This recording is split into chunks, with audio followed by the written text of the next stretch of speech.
Welcome to Ecomm Cowboy. This is D2C's Daily Show, the capital of consumer commerce and home of the one-man brand. We believe that advertising is awesome, ignorance is expensive, and the American dream is alive and well on the wild web today. It is Friday, August 28th, 2026, in the year of our Lord, coming to you live in a living color from a beautiful yet undisclosed location hidden in the Austin, Texas hills. We're brought to you by Slash, Rocked, Aftercell, Sati, Proxima, Universal Ads, Tide, Trend Track, Propel, Rich Panel, Intelligence, Northbeam, Seguno, and Postscript. And boy, have we got a jam-packed Friday for you today. SharkNinja always seems to produce incredibly awesome products. They have done it again specifically, and we're going to be diving into more of their viral product design. The Nike Caitlin 1. Also a little throw out to all of the Swifties, the Nike, the Caitlin Clarks, the new Taylor Swifts. These shoes are here and amongst us, and methinks they're going up and to the right. Callaway cover-up, new details coming out from the CEO of Good. There may be a legal battle going forth into play. And the one and only Rabah Rahil, CMO of Tide, who will be joining us this morning, wants to talk about the testimony of Vince Young, legendary UT quarterback. Why not? We're going to be joined by Josh, CEO of Sport Drink, finally making it here on the show. Shout out Sport Drink, keeping me hydrated and electrolyted all day long. Also going to be joined by Bob Phibbs, CEO of The Retail Doctor, helping all of us D2C marketing nerds sell more things in person inside of stores. Also going to be joined by the one and only Michael Morelli, founder of Paw Gin, who is taking pup tides up and to the right, saving Choo Choo's life. Methinks there's going to be a way on the interwebs for said category. As always, I am joined by my partner in crime, Colin Dougherty. Colin, run inside of this show. Get in here. Let's go. Let's go. I'm excited. I'm excited today. Not just because I received my IM8. Whoa. But I did receive said IM8 box. I'm excited today too. Because we have the one and only Rabah Rahil, SaaS, marketing, lore, legend, operator, builder, AI facilitator, Keep going. Machine, doctrine, Keep going. knower of ball, kicks galore, kicks wall behind him whenever he jumps on the show. The one and only Rabah Rahil. We must bring him inside the show. Get in here, Rabah. Get in here. Let's go. Amazing. I see you got your IM8, but you know what I don't have, Mr. Hall? What do you not have? My Ghost A&W. What are we doing here? I thought you guys were big movers and shakers. I do. I have one. Movers. I thought you were one. market movers. I have one reserved for you. It's behind me on the wall. I have it. It's still here. I'm just waiting for us to come in person. I'm waiting. That's about as useful as a poopy flavored lollipop. Come on, brother. You got to do better than that. Damn. I'm just waiting for you to come here to the studio IRL. I keep waiting, you know. I don't hate it. I don't hate it. I don't know about you guys though. Did you see that Netflix? You had to have, Chris. I have not watched it yet. You know, I did live it. I was there. I know. That's why I figured like it'd be awesome for you to like. I forgot, and not to get into too much sporty ball because I know the kids don't turn in for this, but I forgot the magnitude of the USC monster that was Leinart, Bush, the defense, Pete Carroll. Yeah, it was an assured three. It was an assured three-peat. I mean, it was a assured three-peat. Mac Brown. I didn't realize all the challenges. Anyways, I won't go too deep, but phenomenal watch for anybody that you don't even need to be in a sporty ball. It's a human story, man. It is it was really incredible. Anyways, sorry, but the Vince Young doc on Netflix, awesome. We're going to talk it. It's one of our top stories here, Rob. We added it for you. We are going to talk this. We added it for you. When you say you want to talk a said topic, we make sure that it is in the lineup. Okay, you're digging yourself out of that A&W hole. I like it. Let's go. Top story, current thing upon the interwebs. It's Friday. ladies and gentlemen, and we all know what that means. I shall play said loved soundtrack, favorite soundtrack. Producer Jack, you put up the overlay. It is time for the one and only Hot Jobs, ladies and gentlemen. Caliente. It is time for Hot Jobs, ladies and gentlemen. I have found two of the hottest jobs in consumer. Colin Dougherty has done the same. We shall present said jobs. The astute knower of ball, Rabah Rahil, shall be the judge of who has found the most significant, hottest job of the week. Producer Jack, bring up the Canva for us. We start here with you, Colin Dougherty. Let's go. Stanley, Director of E-commerce. Go ahead. A lot of people on this show have been talking a lot of trash, and guess what? Somebody's been listening. So I took a deep dive into myself, and I took a deep dive into the internet, and I found some grand freaking slam jobs. So we got Director of E-commerce at Stanley, the one and only iconic Stanley. You want to make 210 grand a year and then also be responsible for one of the most iconic brands right now? That's what you get to do. But here's the coolest part of this. You get to be the AI person to speed up their entire team's output. You get to be the AI-ifier of Stanley. You got to have 10 years responsibility. You are going to be managing a team of 5 or more. But you get to test and learn. You get to figure it out. They're going to let you do some stuff, but you have to own the strategy and execution. Pretty wild opportunity here. If you can say and rock this job and say, I was able to drive and implement all AI systems inside of Stanley, you can do whatever you want. It's admittedly a great job. I will say, okay, I just have to say this. This is a narrow audience that they're looking for, okay? 10 plus years of increasing responsibility, okay? So they are looking for a very specific person. They're also looking for that person who has demonstrated, I got the AI systems in my back pocket to speed up output team-wide. So it is a very specific person, but 200 bands in the Northwest with Stanley. Also, just say, Stanley not as hot as they were a year ago, okay? I'm just saying. So, you know, it isn't opportunity, like the peak of the crest of the cultural zeitgeist anymore. I'm just saying it's a big job and somebody's got to be the right fit for it. Quick reaction from you, Rabah. Well, you're pouring salt in the Kool-Aid a bit, and this does feel a little bit the USC Texas thing actually feels very astute observation at this point. But all jokes aside, I do think this is still a iconic brand. I do agree with you that ever since like the car burning up and things like that was definitely peak zeitgeist. I still think they have great products, which is always awesome.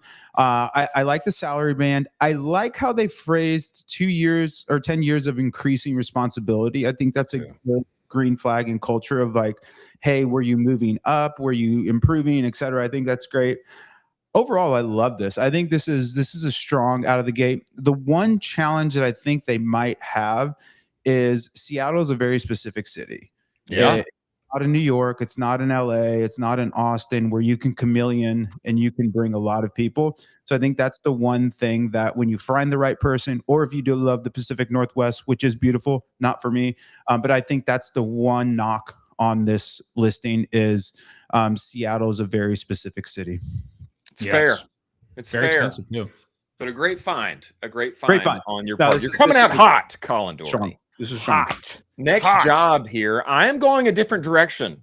You know, it would be easy just to say director of e-commerce, director of e-commerce, director of e-commerce. I'm going a different direction. Procter and Gamble, just a small company out there in the world. Procter and Gamble, a behemoth of commerce. TikTok shop leader for P&G Beauty at Procter and Gamble. Okay, this is Cincinnati, Ohio. It's going to be on site. I do know maybe some people on this show hailing from Midwest is best. I wanted to throw that in there. Okay. Just wanted to throw that in there. And highly visible. This is directly from the listing. Highly visible, growth-focused business leader in P&G Beauty. Do you want to be a highly visible, growth-focused business leader at Procter & Gamble? Methinks that you do. You're going to be innovating content conversion tactics. You are going to lead a team, multidisciplinary, comms, IT, media, design, finance, product, and you're going to be managing comms with the brand leaders inside of that category at P&G. Here's the juicy part, gentlemen. Top of the spectrum here, 165K. They're only looking for 3 years of experience. You got 3 years of experience. Okay, 1 to 2 in TikTok shop. You know what you're doing. You can be the next big thing, the next big person inside of P&G, leading the beauty category on the most exciting platform on the socials. I rest my case. I think this is a strong candidate. Colin Dougherty. I would hate to work in the politics / layers that is Procter & Gamble. It just feels like you probably could not get a lot done that you would normally. Also, and I think this was going to be my only big rebuttal, and only really needs to be my big rebuttal, is you are living in Ohio. So what's wrong with Ohio? What's wrong with the Midwest? I'm just going to say it again. I'm going to say it one more time too. So you're going to be living in Ohio too. A little hate. People in the back. Rabah, thoughts on this? Lots of pros, lots of cons. So let's give you the sandwich. I think $1.65, not horrible, especially in the Midwest. I'm a Midwest boy. Shout out Indianapolis. Exactly. I think everything about this I love, minus the lead of multidisciplinary team. Sorry, that was a word salad for me. I think that's a little low for Trump. I think what they're looking for here more is somebody to really run the TikTok strategy for the P&G beauty brand. And that needs to be much leaner. I think if you get an old and crusty coming in to do a multidisciplinary team, blah, blah, blah, you start to run into what Colin's talking about. I think you need high velocity here. So that would be a little bit of not a red flag, but a yellow flag of like, you're going to pay me $1.65, but you're giving me 1, 2, 3, 4, 5, 6 departments to work with. Ooh. It is a lot. It is a lot. That's an ass. Like, you want me to just come in and cook for P&G Beauty and TikTok? Super sexy. Cincinnati, the Midwest isn't horrible. Cincinnati's not great. Cincinnati's not great. All right. They got Joe Burrow, though. They got Joe Burrow. Okay. Columbus, not horrible. Indianapolis, mid. Chicago, fantastic. So I think that's a little bit of a yellow flag.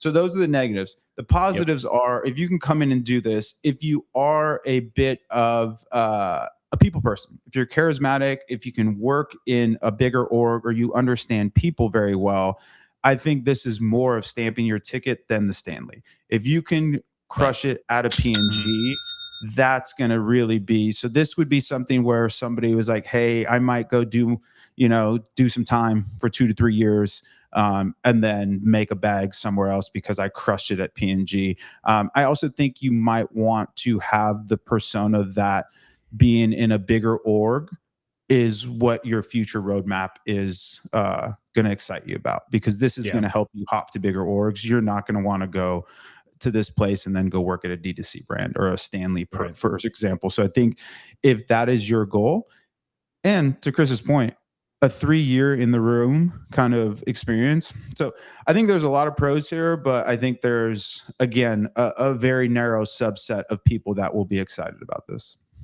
Next job, Colin Dougherty, GNC. Come on, baby. Let's go.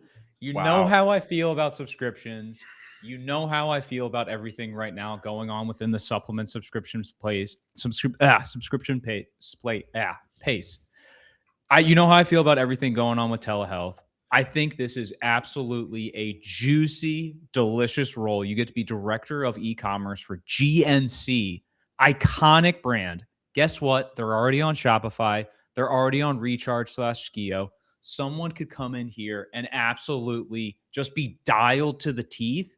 Oh, and by the way, you don't have to live in Ohio. You can live wherever you want. You can live wherever you want because it's fully remote. Not Ohio. You could live in Miami. You could live in Miami and just be wheeling and dealing on subscriptions, making $180K a year. Super sick, amazing job, iconic brand, and you're gonna be in charge of like the coolest subscriptions in the game. I will say, I have to put in here, LeBron is also from Ohio. Okay, Ohio is a great place. All right. Dude, you are stacking. Also Ohio. home of the Ohio State Buckeyes. Okay. There's a lot of good things. You are about trying Ohio. your best. That's a dog for me. Let me say this.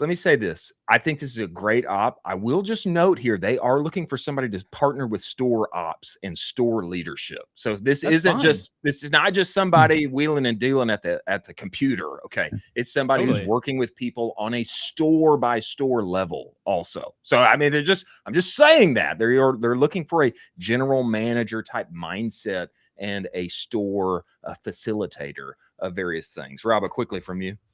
I think this is one of the better picks. I love the brand, love supplements. I think this is the right range. I think the remote's great. I think the tech stack is modern. I love this pick. I think it's sensational. This is strong pick. Okay, last. I go, you zig, I zag. You zig, I zag. Okay. Interesting. I'm putting this out here. Lucy of Lucy Breakers, of Internet Lore. Okay. Co-founder, who is that? John Coogan. Flex. Okay. Working for John Coogan. Not so bad. Okay. On TBPN every single day. You can see him out there amongst them, with them being used by them. Senior manager, Ecomm and retention. Listen to this verbiage. Totally remote. 140K. Cash performance bonus tied to retention outcomes plus equity. Hello. Traffic and paid media belong to marketing, so your wins come from making every visitor and every subscriber worth more. I love the tactical focus here. How do I do a good job? Make everybody that comes worth more. Hang out with us longer. Spend more money with us. Very specific. Hands-on operator seat. Priorities, write the specs, briefs. You have a team of in-house and freelance builders who are going to be working with you, etc. Also working for John Coogan, not bad. Okay, I rest my case. This is a strong outside dark horse job for hottest job of the week. I have to say that. Your rebuttal, Colin Dougherty. I think this is a good job. I think it's really cool. You found something in Ecomm and retention, but I would probably rather do subscriptions for the most iconic brand in the supplement space. Lucy. Yeah. Not that one. Rabah Rahil. Hey, I love an upper decker as much as the next guy. Thank you. Coogan is also a ledge. I think the pros here are fantastic product, hot space. I like how they are describing the job, where some people try and slip it in. I think the reason they're describing the job like that is this is a little bit on the lower end of the cash spectrum. Fair. Nothing wrong with that. Overall, I think it's a solid pick. Love the brand, love the founders, love John. I think the biggest thing here is getting into the weeds of, do you have the creative mindset to understand how to take this product to the next level? Secondarily, do you have the excitement to do it? Yeah. Plus, necessary, helpful. You need to like nicotine. You need to. I'll also throw a rebuttal out here. You better get ready to put warning: this product contains nicotine on every piece of creative that you have ever. No matter how cool your creative is, you have to do that. Well, good news is they're not handling paid creative, and they're responsible for retention for an addicting product. They are responsible for retention for an addicting product. Hello, it's a good place to be. It's a good place to be. Okay, Rabah Rahil, we go to you. Rank these 4 to 1. Hottest job of the week, sir. I think this could be an upset in the making. I think the GNC is number 1 for me. The GNC sexy. The GNC is incredible. The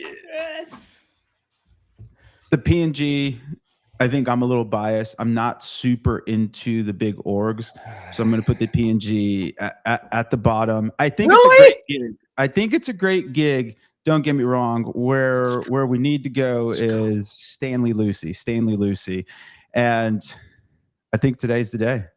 The Stanley's pick sexy. The Lucy pick's great. But you got to pay people. I think if the Lucy pick comes in a little higher, that negates the Seattle. Right. But the Lucy was just a little too low for me. Colin Dougherty, take your win. Wow. Let's go. The 1-2 punch. The 1-2 punch. I haven't felt victory in so long. It's crazy. It's probably been 8 weeks. Maybe Congrats it's the the Vince Young thing just came in my head. This was just the upset, the USC roller coaster. That's probably what it was. Yes. That's probably what it was. This was a great set of picks. Don't get me wrong. Great set of picks. Great set of picks. There wasn't really any clunkers in there. Like sometimes you throw, you throw one off the plate. It happens. Well, the good news is, ladies and gentlemen, there are jobs and more like these available despite AI and all its wonderful things. There are still humans being hired inside of consumer commerce. Go make a friend and find your way in. Moving forward to our stories of the day. On our way, a word from our sponsors over at Sati. Play it for us, producer Jack. Your affiliate program, it looks fine on paper. Commissions going out, sales coming in, but the industry is built on last click attribution. It's an oversimplification of affiliates as a channel. Sati is the first affiliate platform built on multi-touch attribution, cookieless, Shopify native, services who introduced your customer, who nurtured them along the way, and who closed the sale. So you're no longer just looking at a flat list of commission payouts. You have a map of how your affiliate channel moves people through the buying decision. Go to mysati.io/champion/ecom-cowboy. Get 20% off your plan. Many thanks for Sati being part of the show. Gentlemen, SharkNinja has a way of making visually viral going products, and their latest is another example of doing just that. We covered the debut of this said fancy Brita competitor. What I did not know is that people are pouring pickle juice and Sunny D inside of said product to visually display how incredible these filters are. I don't know what's in Sunny D, but there's at least some water in there because it goes through this product. And not only is it shareable, is it a wow moment, but it makes you think, golly, maybe I do need to shell out another couple hundred and keep this bad boy on the countertop. Colin Dougherty, we start here with you. Your thoughts on this? Yeah, I noticed this when they released the product video for this the other day, and I noticed that in the lab they were doing some like blue liquid, and then they were filtering it through, and I was like, I wonder if they're gonna like incorporate that in marketing. Of course, TikTok gets a hold of it. Of course, they're gonna make that a visual hook. People are going to put insane stuff inside of here. I imagine alcohol is going to go in here shortly. There's just going to be insane stuff. It's like, watch me put my Four Loko through here and be fine. Like I'm so certain that we're going to have that. Watch me pour all my Cutwaters in here and just be fine. It's like, all right, this is exciting. I love this. Of course, Ninja crushes. It's just, they are a behemoth, and I did not see this coming. Can you imagine pouring a beer or pouring a 6-pack of beer inside this thing and water coming out on the other side? Like somehow just water comes out on the other side. It is like visually, it's so attractive. It's like, wow. I mean, it's truly a visual moment maker. I don't know how they consistently do this, Rabah. I have been on the Ninja bandwagon for a little while. I don't know if you guys seen, they have just an exquisite, I have like a super expensive espresso machine. I wish I would have bought the Ninja one. It's gorgeous. And now with this, I mean, if you're the paid media person over there or just in the marketing team over there, oh my gosh, this is just like, you got the first, second, third round pick. Like you are just swimming in it. And I think there's just so many things galore. You can do the cool visual thing. You can do the gross thing. I just went for a run. I'm going to drain out my sweat in here. Wow. There's so many angles that you can hit with this.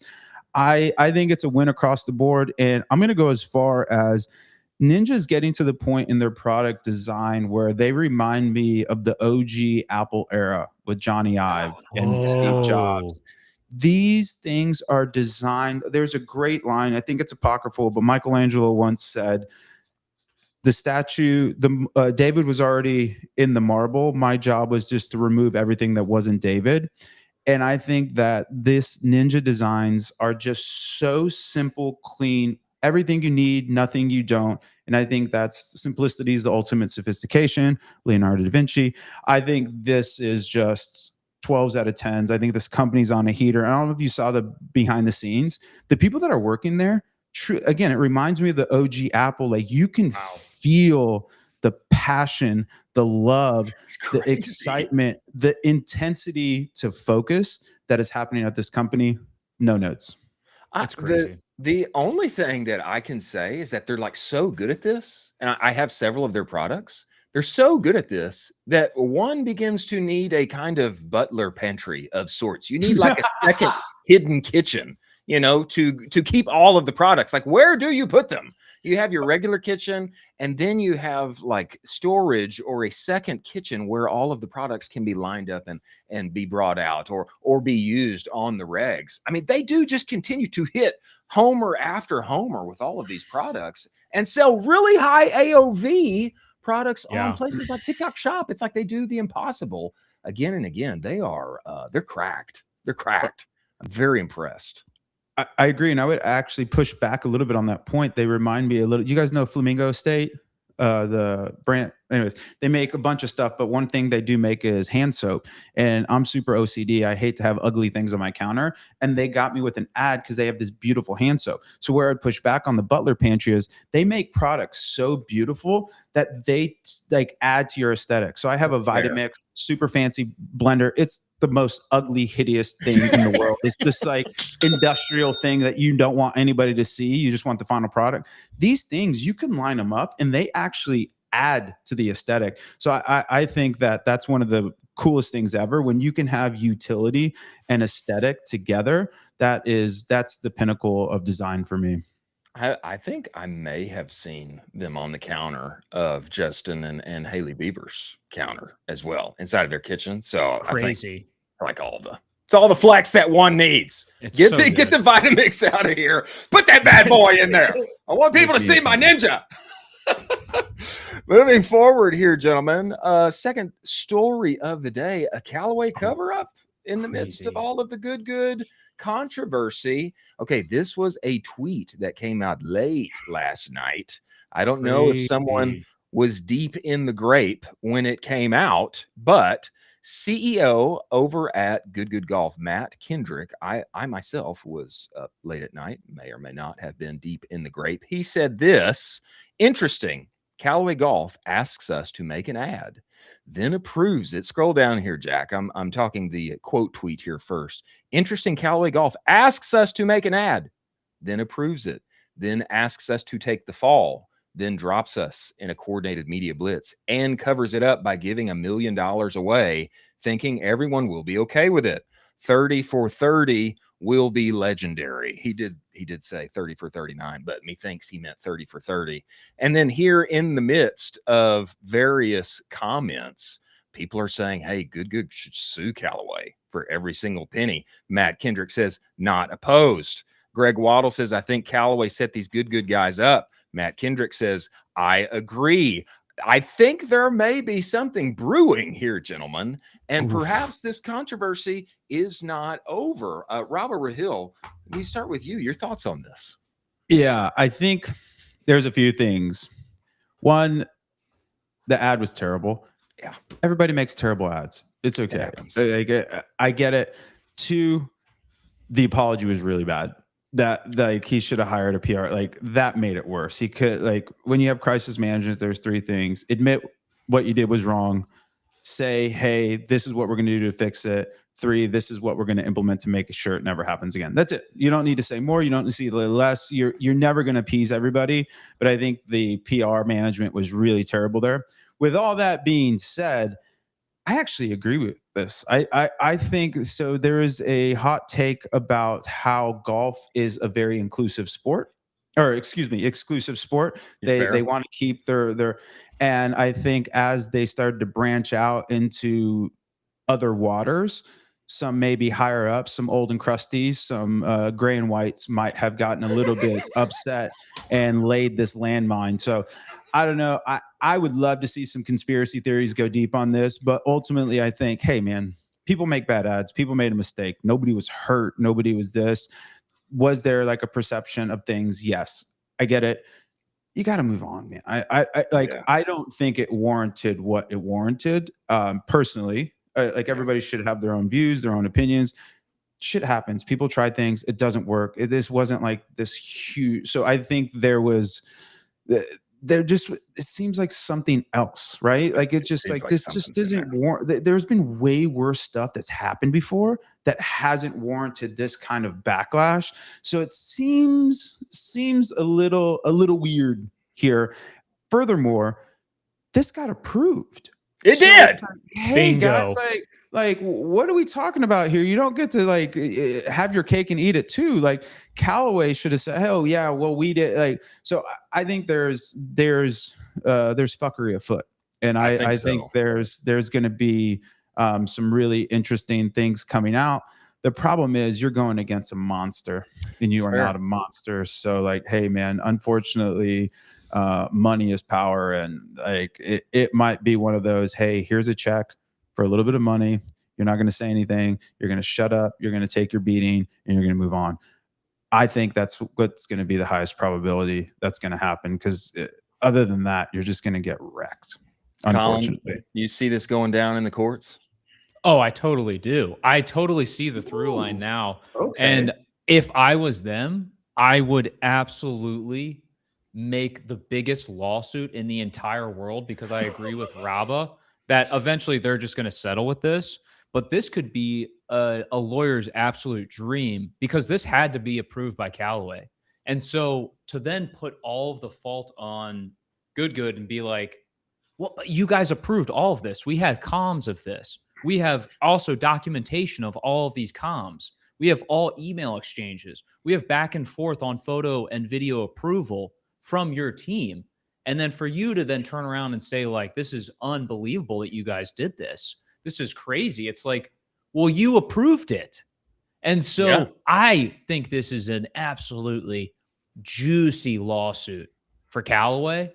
And I truly believe in what Rabah is saying. This is like some old graybeards, like, just being like, oh, the young bucks, they got too high and mighty. Let's clip them out.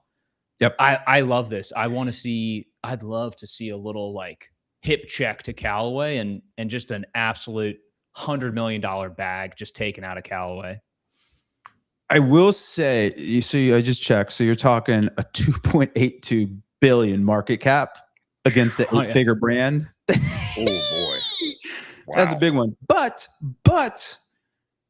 if they can change the perception, man, you can get a David and Goliath story. And oh my God, do people love a David and Goliath story? People love David and Goliath. That would be the only lifeline, I think, for good. Outside of that, it would be, man, you're just gonna get locked up for 2 or 3 years, and they're gonna throw 10 million at it and not even fill it, or that's gonna be a quarter of your revenue. The litigation is gonna be a nightmare. Yeah, that's a good point. That's the problem. That's a good point. This may be the path for them, because I'll just say, I don't want to see their entire business get burned to the ground, that is what's happening currently. I mean, they are getting incinerated, and they're not going to go the the path of maybe that Barstool would, or, maybe, President Trump, or they're not going to go the path of, I didn't do anything wrong, I'm right. Like, they're not going to do that. They're not going to do that.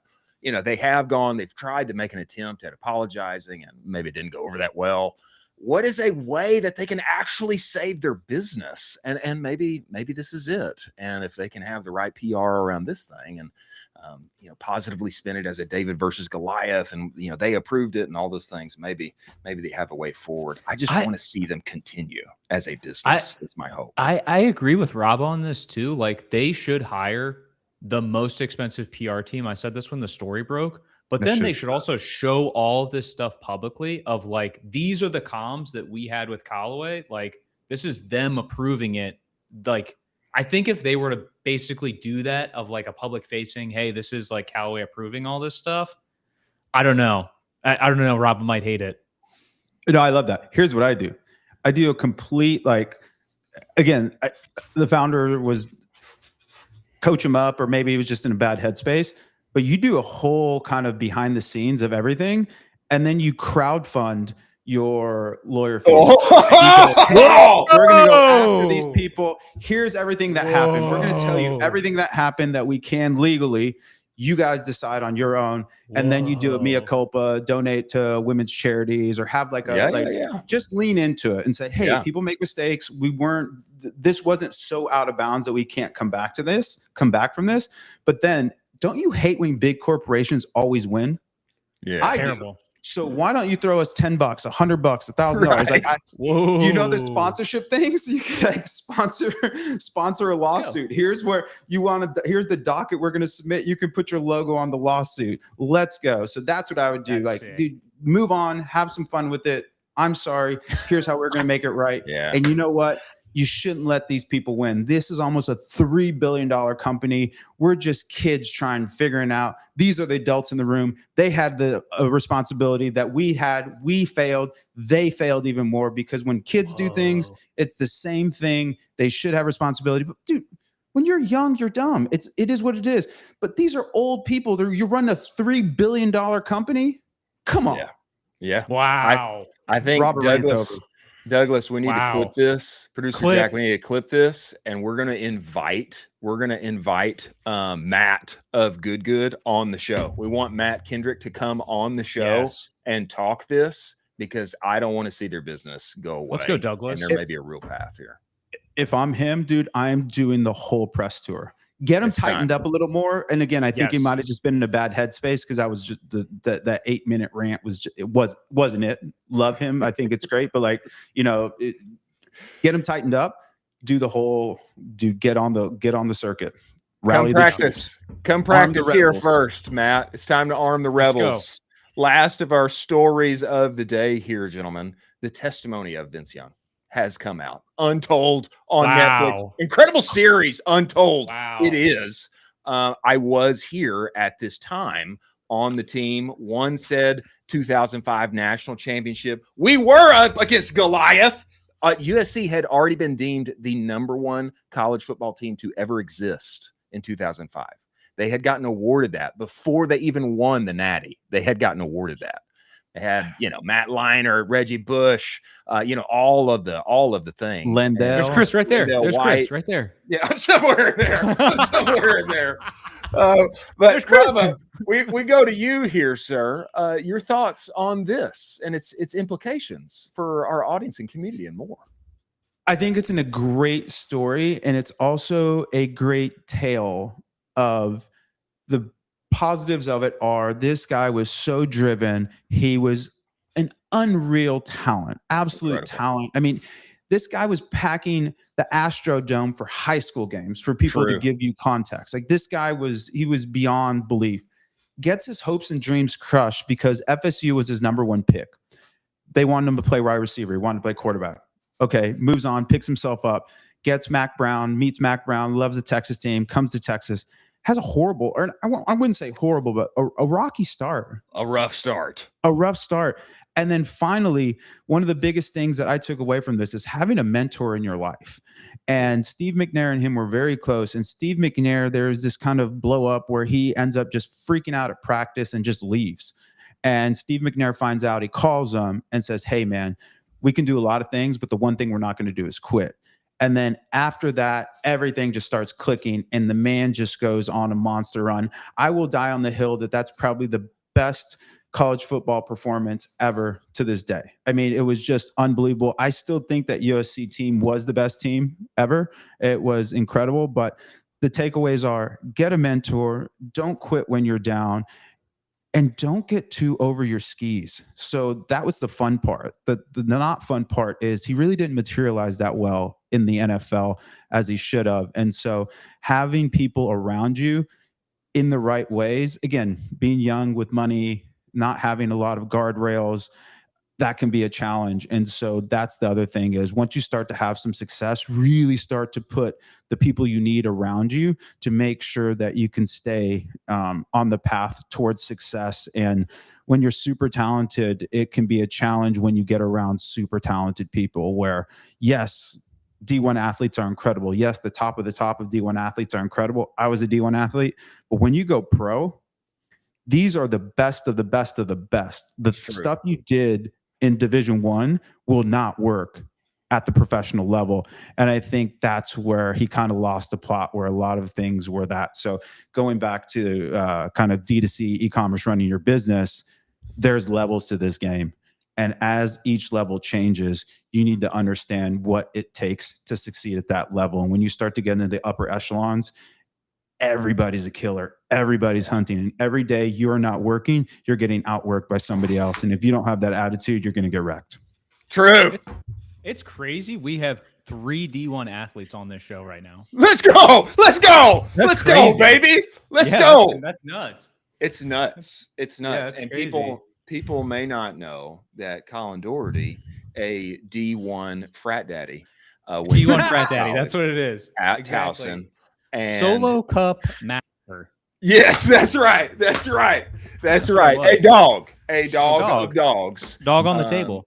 Mentored and doing more. Rabah Rahil, the one and only. We appreciate you making the time to join us today, dropping knowledge and wisdom. I think everybody in this vein needs to go watch Untold. Let's go. Vince Young, hook 'em. It's great. It's inspirational, and it's really helpful to just see people that have it all. That sometimes you don't have it all, man. It's gratitude and presence is all you need in your life, and throw some family in there, and boom, you got a great recipe for happiness. And then from that, throw some ambition in there, have some fun. But ultimately, that's all it takes, man, is gratitude, presence, and go make somebody's day better. You made my day better by being here. And that's true. I feel so good on Fridays. And I think a lot of this has to do with Rabah. I really do. Exactly. It's my favorite time of the day, favorite day of the week.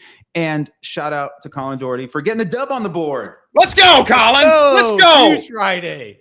The eyes of Texas are upon you, and all the live long day, and you are winning. And Rabah, you continue to win. We appreciate you making the time to join us. We look forward to having you back. Welcome.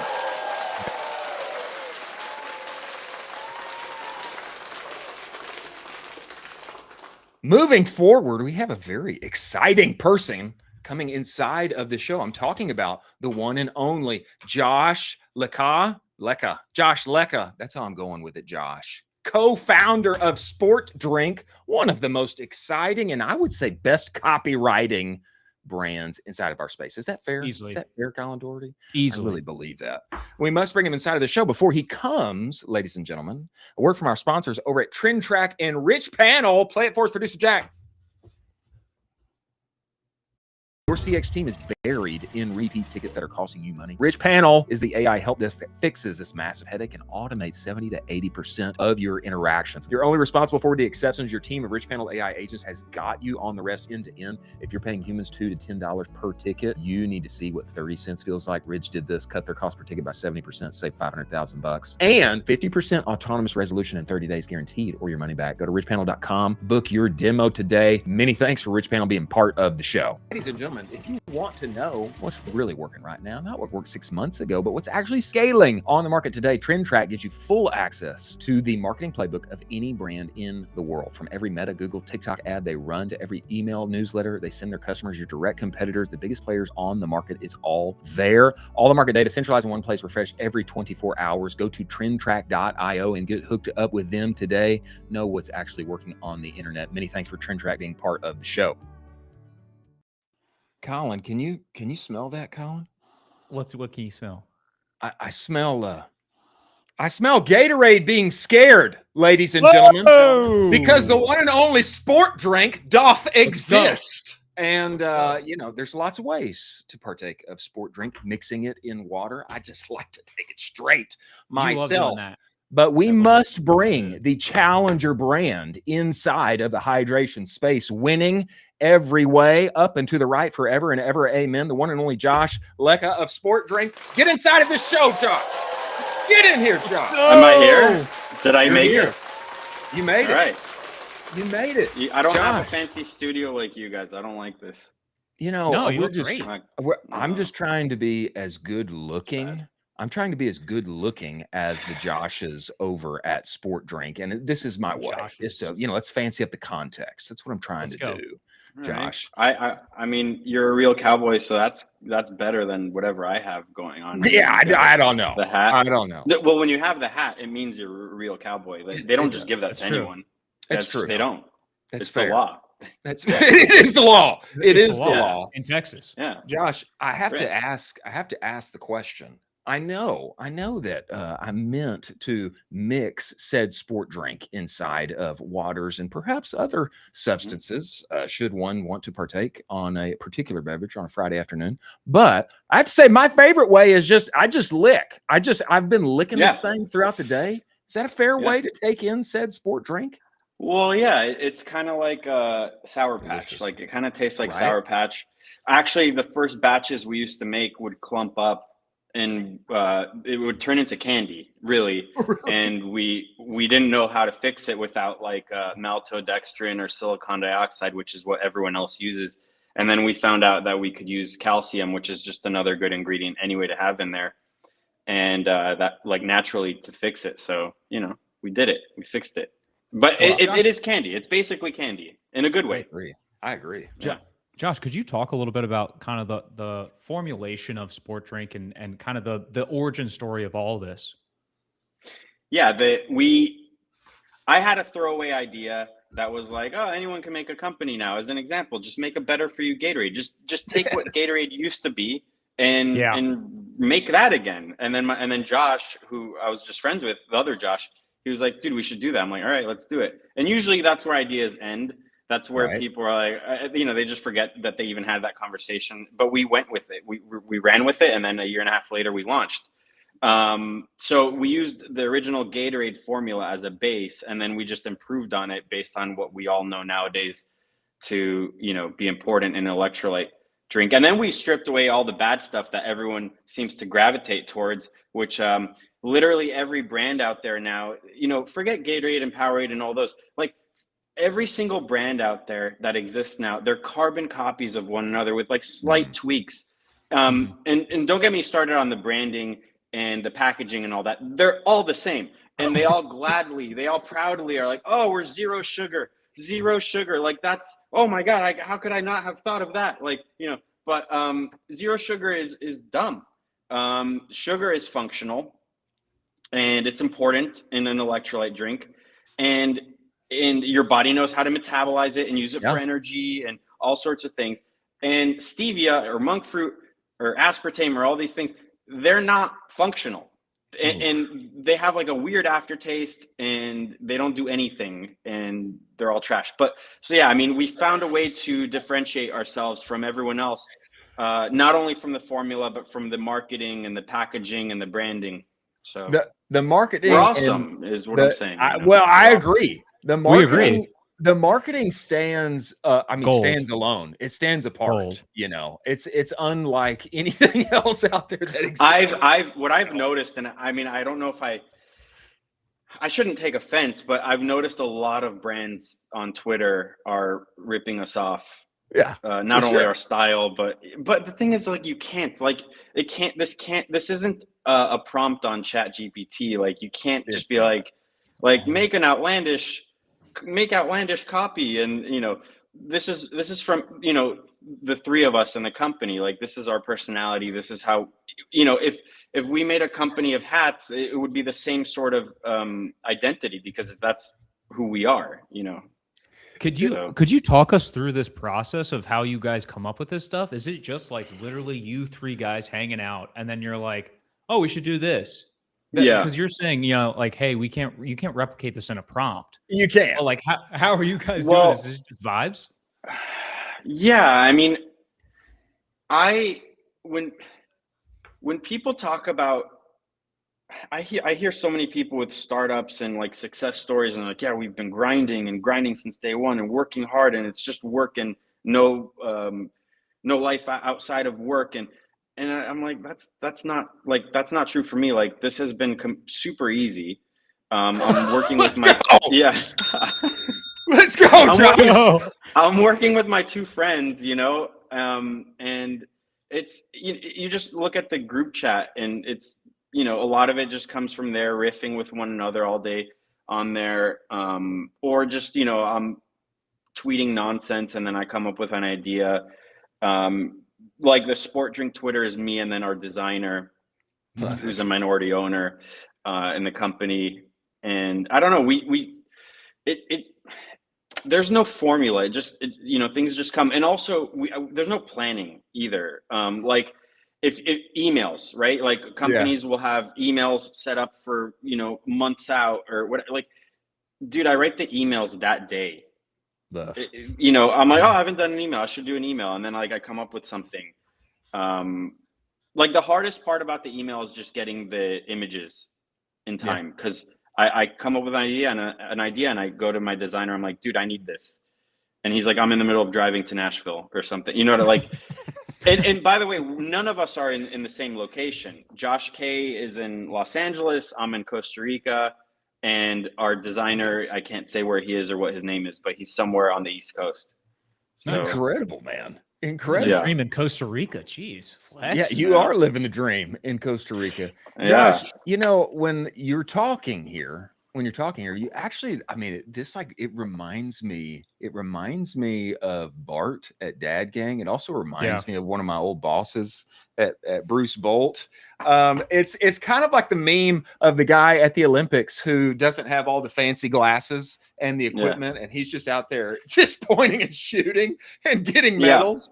You know, there is something to like just going after it and making it happen, and it doesn't have to be so hard. Just be unique and try.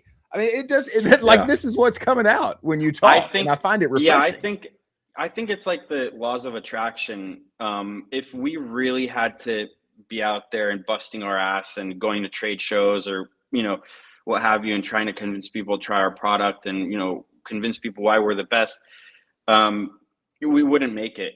And I think that's why most companies fail, is like you're out most of your time trying to convince people that you're awesome. And, you know, but for us, it's like all kind of seamless. And since day one, I mean, we've had like normal complications like anyone else would, like trying to figure out who our 3PL is, or, you know, but with regard to the product, minus what I mentioned before, which was the clumping, and minus like in the beginning, we launched with glass jars, then the cans that we have now, it's been pretty easy.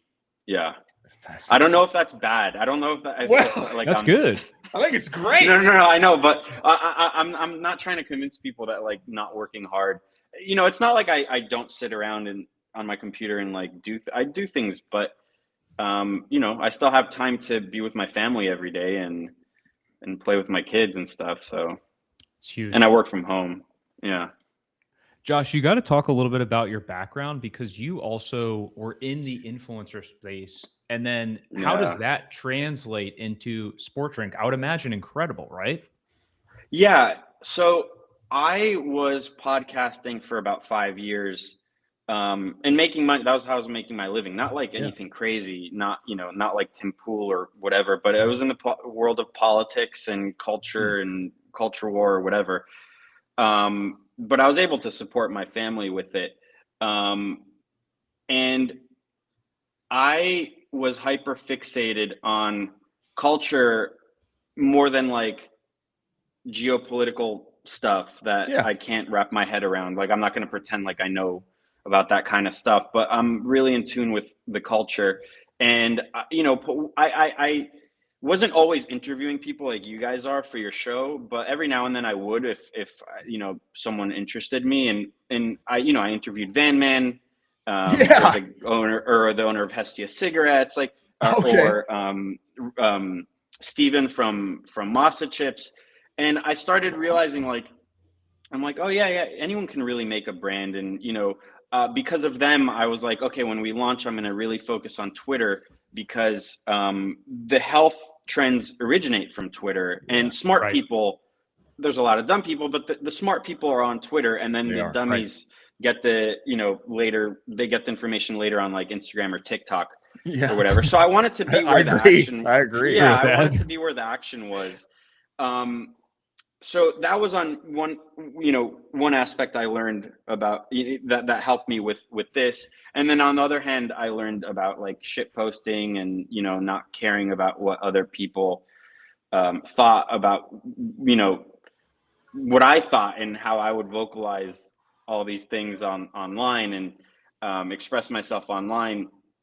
Like an example that pops into my mind is like 3 years ago, there was this guy who's a librarian and he's just like real, like he's like a kids show. You know, his whole vibe is like kids should come to the library, and I love the library, and I love library kids, and you know, like that. And all I tweeted was like, people are getting weirder. And then on the bottom, you know, I kept tweeting more of his videos and like why I think this guy's weird and why I wouldn't trust him with my kids, and you know, and people got really mad. It got like 40 million views. And then the Washington Post came out. The Washington Post came after me, and you know, all these things. And I just thought it was funny. I never I don't care when I get hate or anything, and I got death threats, and you know. But just for really pointing out that like people are getting weirder, and this is weird behavior. Like this is not like someone who's forcing themselves to like be super happy. It's not healthy. Yeah. That's just my point. That it wasn't healthy. And you know, because of me being a hateful person in the eyes of normies or whatever, you know, he got a TV show. He got Reading Rainbow. He's the new host of Reading Rainbow, and all the, you know, all the celebrities backed him. But then like a few days ago, it turns out he, you know, checked himself into, I think like a psych ward or something because he's suicidal. Like I was right all along is my point. So that's rough.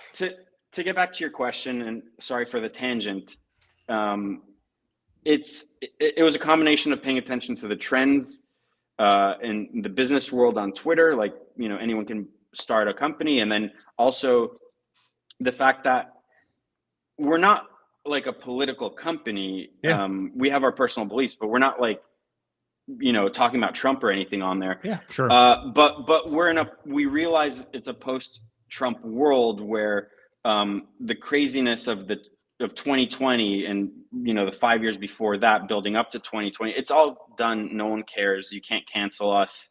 And if you want to stand out nowadays as a brand, I'm not saying to voice your opinion politically, but give your brand a real voice instead of an HR sort of packaged identity, you know, like, yeah. Just if you yourself have a personality, inject that personality into your brand. It really does seem, Josh, that to win, I mean, this is my observation, and it's what I've been trying to do with various, you know, brands and places that I've worked, and it's something that has come up on the show several times, especially when Chris Orsi is on the show. It's having an actual stance, an actual take, an actual voice. It makes certain people love you, but also it should probably, you know, make a few people mad. If everybody loves you, then nobody does.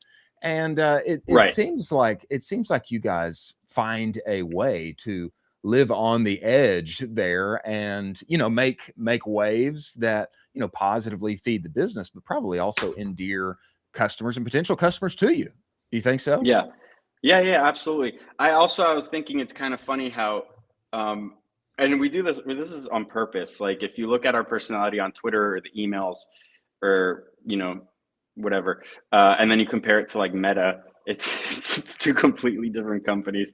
Like if you were only lived on Meta, and you didn't know about the world on Twitter, you'd think we're just like a normal, you know, whatever electrolyte brand. But I like, to me, it's funny internally that we do that. It might be disingenuous, but it's a different audience, you know, like when you advertise on Facebook, fair. It's mostly boomers and stuff. So they wouldn't really even get the humor on Twitter.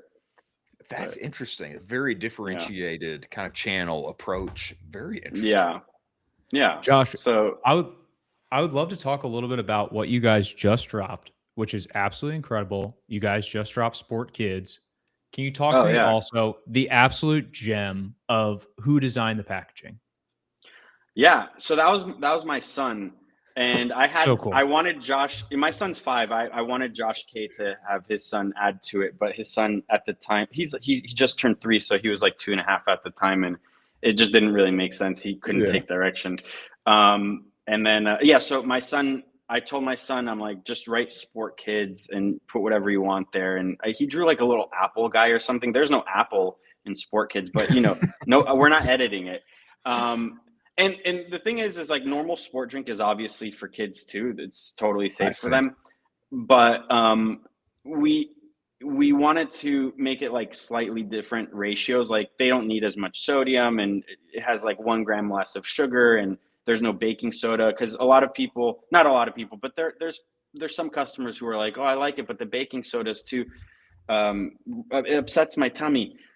And but there's a purpose, like there's a reason why we use baking soda. But so there is a, the formulation is like slightly different and geared towards kids, but adults can have it too, and they can double up the servings, and it'll be like it would be like an original Gatorade, closer to the original Gatorade. But yeah, the packaging, the label, that was designed by my son, and we didn't really edit any of it. And then I want to do a fruit punch version. And I told my son, I'm like, draw this guy. His name is Punchy. Just draw him however you want to draw him. And he did this. Let's go. Oh my gosh. My gosh. Yes. It's still a little too close to the Hawaiian Punch guy. So Well, maybe a little close. I need to have him do it again. But we're not afraid of getting cease and desist. We're not afraid of ruffling feathers. I mean, we've been visited by the people at Pepsi for Baja Blast, which we now changed the name to Fast Times at Passion Fruit Lime.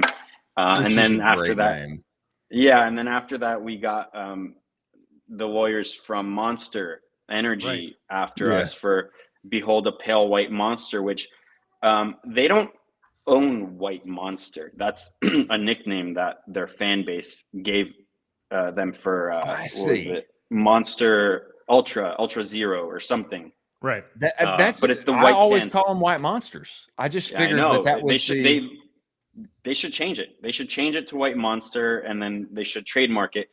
But they don't actually have the trademark for that. So we did Behold a Pale White Monster for Sport Energy, and they came after us, and they demanded. By the way, Monster's a $90 billion company. God. So their lawyers demanded we pay for their fees. We sign a letter admitting wrongdoing that we'll never do it again. And then delete like 15 tweets about our own product. And then a few other things. And each time they demanded something, I wrote back, no. And then yesterday they emailed saying, all right, fine. Like, we're dropping it. They're just dropping it altogether. We're dropping it. Just don't use our name. And I was thinking about just still keeping the name, but the reason why we're not is because we have a.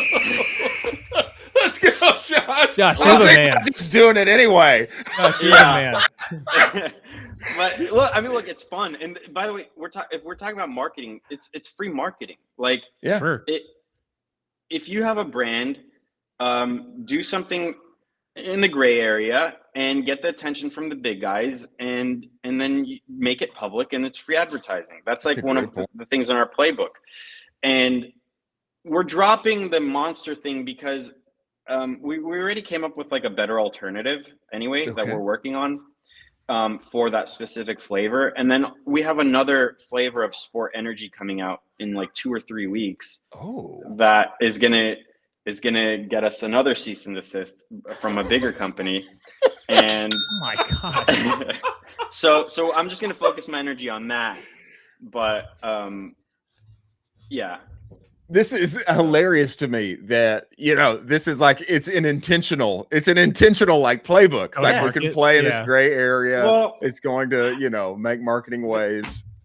Yeah. The thing is that most people, first of all, from what my lawyer told me, is that Monster is known for making smaller companies pay for their lawyer fees. And it's usually from $5,000 to $20,000. And they told me that people at the drop of a hat are like, all right, fine. Like, we'll pay, just like, please leave us alone. And we're one of the only people that are like, no, we're not doing anything you asked. I'm not even deleting tweets you asked me to delete out of principle. And I'm not going to bend over backwards for a $90 billion company. Just leave us alone. But most people, I don't know why, but they've been trained to be afraid of cease and desist. They've been trained to be afraid of getting a letter from a lawyer.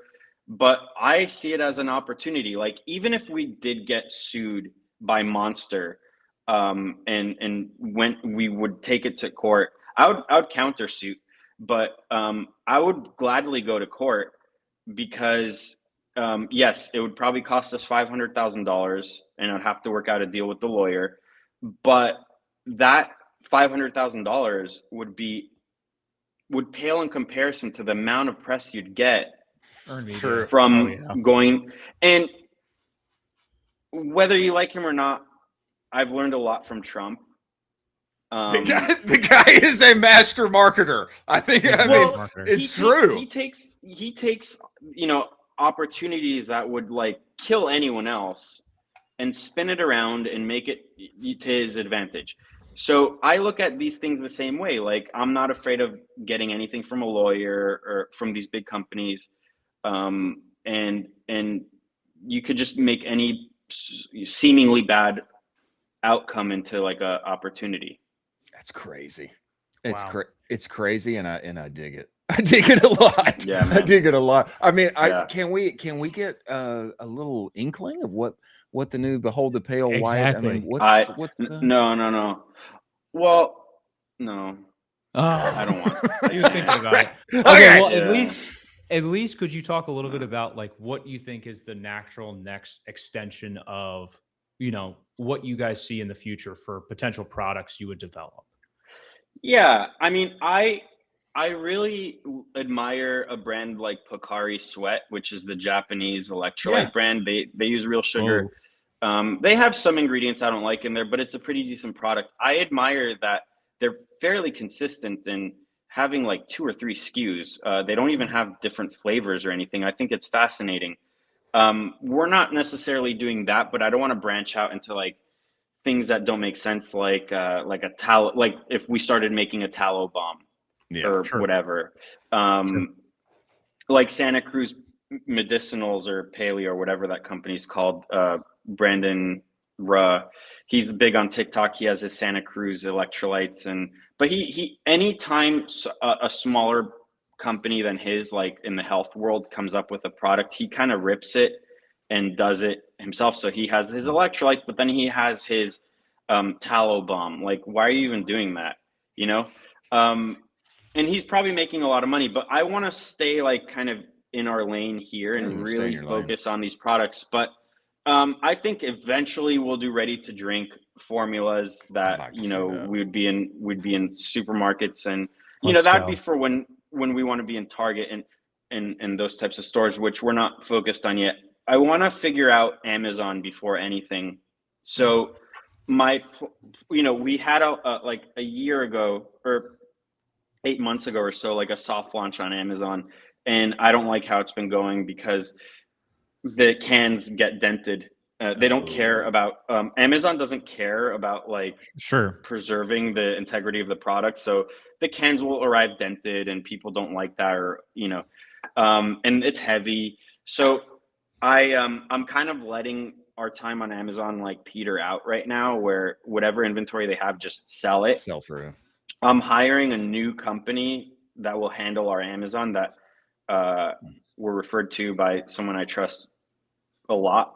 And we're going to only sell stick packs on Amazon. Let's go. The cans are going to be on our website, and the stick packs will be on our website, but only stick packs on Amazon.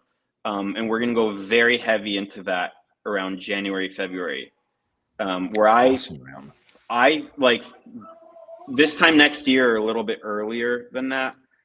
I'm predicting like probably 200,000, 300,000 a month fairly soon in revenue on Amazon just from the stick packs. Fantastic. So once we have all of that dialed in, then we'll entertain going into stores, which is more for vanity than anything, because they take a lot of the margin. But it's like a billboard. You're going to be in front of more people. Exactly. Like right now we're in Laurel Supply in West Hollywood, California, and we're in Nude, Miami, another specialty store. But we're only in those stores because they approached us and they asked us. We never approached anyone to be in any store. So we really want to like put all our energy into Shopify and then Amazon really soon, and then we'll figure everything else out after. I'm excited. I'm excited about a little ready to drink. A little ready to drink action. And methinks Sport Kids and Sport Drink Energy. There's going to be a lot more to come there. Yes. Sport-drink.com. Everybody and their mom should go buy, subscribe, follow the gents upon the interwebs. You know, maybe a little different marketing messaging per platform. But go on next. Lie, just lie. You know, be crazy on Twitter and then lie on Facebook. You know? There you go. There you go. Pick your lanes of crazy, Josh. We appreciate you making the time to join us. Yeah. And we love the product. We look forward to having you back, man. Thank you, bro. Thanks so much. Anytime.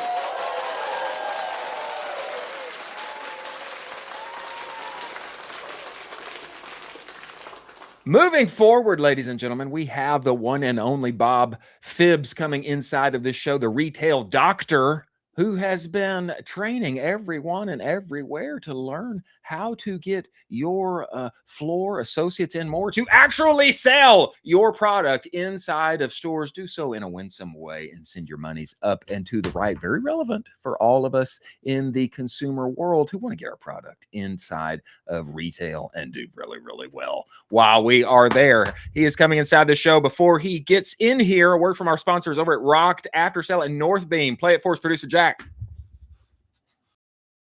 If you're in the ads manager all day long, you know the problem. Every platform takes credit. Every dashboard tells a different story. Meta says this, TikTok says that. Shopify says I made this much, I spent that much. Sometimes it's hard to know which ad platform is telling the truth. Northbeam fixes this with their own proprietary data. Starting from the actual purchase, rebuilding the customer journey for real orders, real clicks, real verified ad views, and then pushing that measurement back into the ad platform so they optimize on what's actually driving your revenue, not what those platforms assume is driving your revenue. Start measuring what was previously unmeasurable. Go to northbeam.io, book your demo today. Many thanks for Northbeam being part of the show.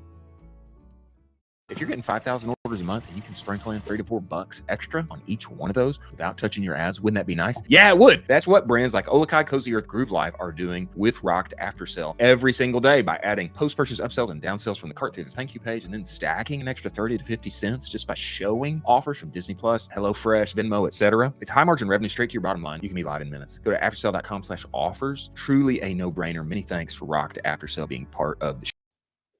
Coming inside of this show right now, the legend of retail, the one and only Bob Phibbs, who's helping everyone, everywhere, in every way sell more in a winsome way, motivating, helping, and equipping their associates and floor people to do so. We must bring him inside of the show. Well, everybody, welcome to the one and only Bob Phibbs. Get in here, Bob.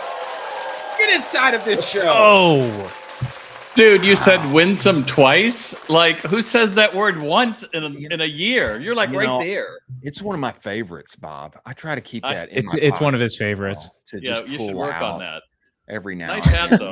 Why you're wearing the lanyard, I don't know. Oh, that's your... That's the ears. That's the ears. I told you sell cowboy clothes, dude. So I was, like, critiquing you. And there's, you know, I will take it from a legend like you, Bob. That's true. Bob, you know, you will. Let's do this thing. I have found and believe this very much. I got this principle from the Harmon brothers years ago that if you have not sold your product in person, IRL, to another human being, you probably don't really know how to sell your product in the first place. I find this incredibly relevant for all of us D2C marketers and more. Would you agree with this? I mean, you are the master of helping people do this very thing.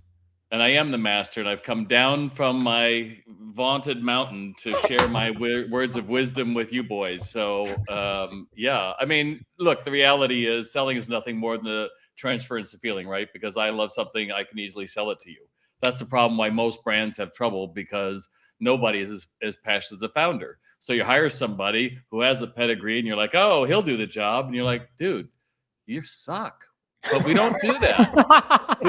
we say, oh, bless your heart, you're trying. Oh, you're taking out ads. Oh, bless your heart. What a winsome guy. And in the end, if results aren't there, we sometimes blame the product instead of the person that's actually doing it, right? Bob, can you talk to me about the term anything else and what this is costing on the retail's perspective? Talk to me about this and what people should be saying instead.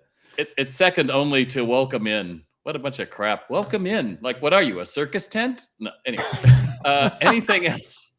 Anything else? Yeah. So just think of it. We're at a restaurant. We've had a great meal, right? And the server comes over and she goes, anything else? And what do you say?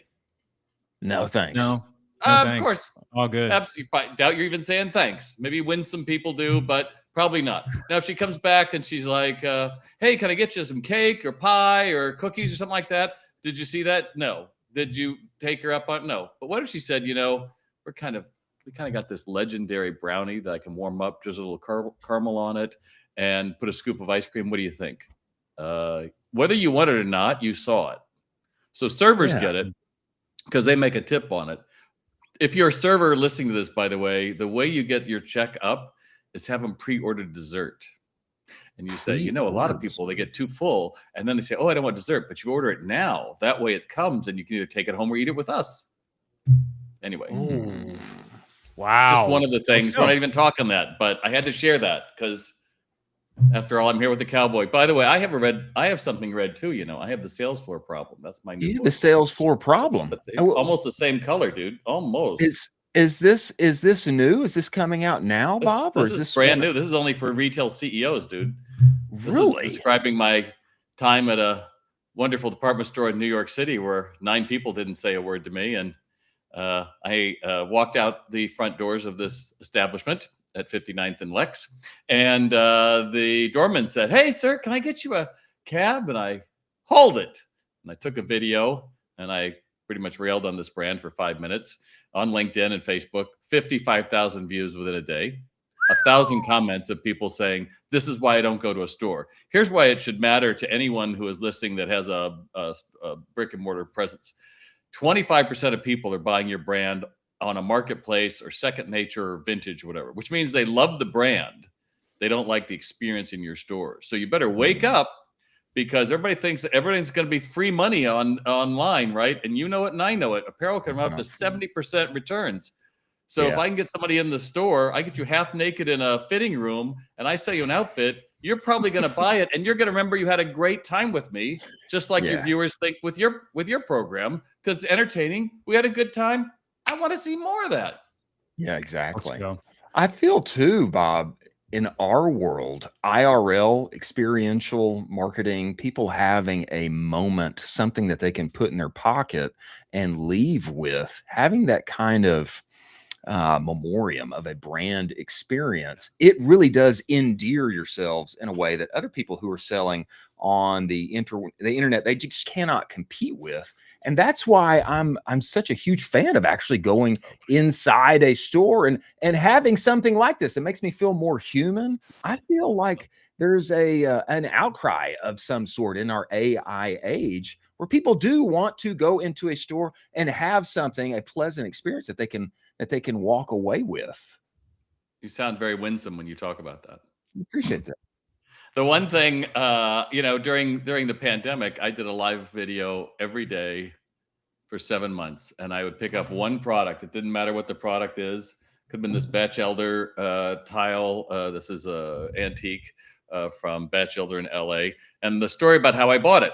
And I did that for every brand I could think of. And I got to the end, I was like, holy crap, what else can I put on my closet or my kitchen or something? But it was surprising how many stories, because there's always a story about how he bought it and a story about what the product is. And I think the challenge for e-com is, how do you do that, right? Because you're another set of JPEGs on a site, and you're trying to break in and break out, and that's hard. But going all the way back to the beginning, if the founder can't make that creation and say, this is why it's great, this is what I use, this is how I did it, it's really hard for marketing to do it because they have nothing really to build on. They're going to go with whatever they think. Bob, go ahead, Colin. Bob, you've trained over, I would say, 250,000 retail associates to be dogs. Can you talk to me about what like that top 10% look like? Is there an innate thing that you immediately pick up on and you're like, that's one of them. That's one of them. I can see it right away. You guys would be good. You guys would both be good because you're curious. The first thing is curious. Are you curious? Yeah. If you're curious, you'll probably be successful in selling. You both can shut up and let someone talk. that would be a big mark these days, because a lot of people are afraid to talk to somebody, or we talk at a minimum. And I want to get back to my, what's that cat wrestling the alligator this time, right? I mean, we want to get back to this BS. And then there's a person, and it's like, who's that Colin guy? Oh yeah, he want to make a return. Can you handle him? Can you like just? And you don't even think, I hate dude, that was your brand. That was your brand. Horrible. Like Ecomm, I'm always shocked when the white glove delivery of something, and it's two people who don't realize that's our brand. Actually, going all the way back, I wanted to put this little point in. You can kick me off at any point today. No. Who was the shoes? Allbirds. Great online brand, right? Amazing, amazing. And then they opened stores, and you went to their stores that was like kind of cool, because each box, the size was a different color. And that's kind of cool. They're stacked up behind a counter, like, oh, that's kind of cool. Absolutely nothing on the sales floor. Really? Like they're just talking to each other, like, and they were the hot kids for what? They were. 6 months. It was all Silicon Valley got into them, and then suddenly everybody's like, that's just a nylon sock on a sole. We can do that. And suddenly you looked around and they had nothing. And unless you got something in the store, which to your point, I think, I forget which one of you made the point, but you do need store. When you have stores, you realize that's fertile ground to find out what should we be doing better, what could we do different, what do they really think about it. And that's tough. I mean, we do mystery shops on my online retail sales training, Sales RX, and I'm in countries all over the world. And in the United States, I'm able to shop them. We shop them when they first start. That gives us a low bar, and then we shop them in 6 months. And some get 100, and it's amazing. And you see the system is working, and they're loving life, telling me sales are up like 40%, and da-da-da. And other people, like, they're at 30. And they go, why do you do that? I go, I published that. I published on my blog. I want you to know it's hard. Just like Ecomm. Like, oh, we'll just get a website. We'll get an app. As you boys know, that ain't all of it. Yeah. Yeah. I mean, talk a little bit more about this, the secret shopping piece of things. I am sure that you have some unreal stories from this where you have walked into a store and just been like, I don't even know how you have all 4 of the walls up right now.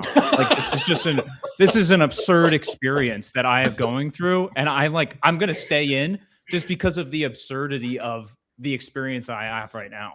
Well, in my new book, let's go. See the sales floor problem. I got to get on the right. Where the hell's my camera? The sales floor problem. Why the money you're losing isn't from Amazon. It's walking out your front door. I tell the story. I'm speaking up in Canada, and one of my favorite stores is Harry Rosen. They are the pinnacle of men's fashion. I've had great experience. In fact, those videos I did on Facebook and LinkedIn, one of them was on Harry Rosen, and the owner wrote back, he's like, thanks so much. Like, that's really great. So I am looking forward to it. So I go to book the Uber, and they're like, that's a 90-minute, that's 45 minutes there each way. I was like, I don't care. I'm going to Harry Rosen. So I get the Uber. I get in there, right? So I go to the flagship store, and I enter the doors, and there's 2 people at the very front. So you're walking, and it's right here. And this one guy goes, good morning. That's exactly right out of my book. I go, good morning. And that's it. And so I start walking in, and I'm walking around, and it's like I'm invisible. Do you remember? You're probably too young, but there was a Star Trek where Spock was a fly or something, and he could see everything, but no one saw him. That's what I felt like. So I'm walking through this beautiful store. It's 2 layers, and like every brand you can think of that you think would be high end is there, but a bunch of others you have no idea, right? So I'm walking through, and salespeople are walking by me. I'm picking things up. I'm looking, and I see people rearranging displays and all this stuff. And I see this guy walking by, really nice. And I was like, yeah, I would like to look like that guy. That guy's pretty. And I'm about to go to keynote in China, first time in my life. I'm going to go to Shanghai. I'm like, I need a new outfit. I want to rock this. And so I'm down on the 2nd floor, and people are walking by me. And I'm like, I think those are salespeople. And it's like, all right, well, big deal. So I see this jacket. It's kind of a cool jacket. It's a couple grand. And I'm like, I could pull this off. I'm not that young, but I can pull this off. And I try it on in the mirror. And then I'm thinking, I need a shirt to go with this. And it's a shirt, and it's a dark, my dark green period. I'm like, I think that's going to work. And then I'm like, I can't swear here. I would, but you can. What the fuck is going on? why am I standing in front of a mirror with a $3,000 outfit and I'm alone? What the hell is going on here? Right. And so I put it back. I throw it on the counter. I'm like, I'm not even putting it on the hanger. Screw this. I go back upstairs and I'm like, don't be this guy, Bob. It's like, I'm being this guy. So I go to the front desk, same guy, and I go, is your manager here? And he goes, oh, yes. Is there a problem? I go, I think so. So the guy comes up. It's the well-looking guy that I saw walking by me down below is the manager. And I said, you know, I just walked around like 15 minutes in here and I picked up items and none of you could take a moment. Well, you know, a lot of them are merchandisers. So I was like, yeah. And I explained it back to him and he goes, well, I guess you caught us with our pants down. I was like, odd to say that.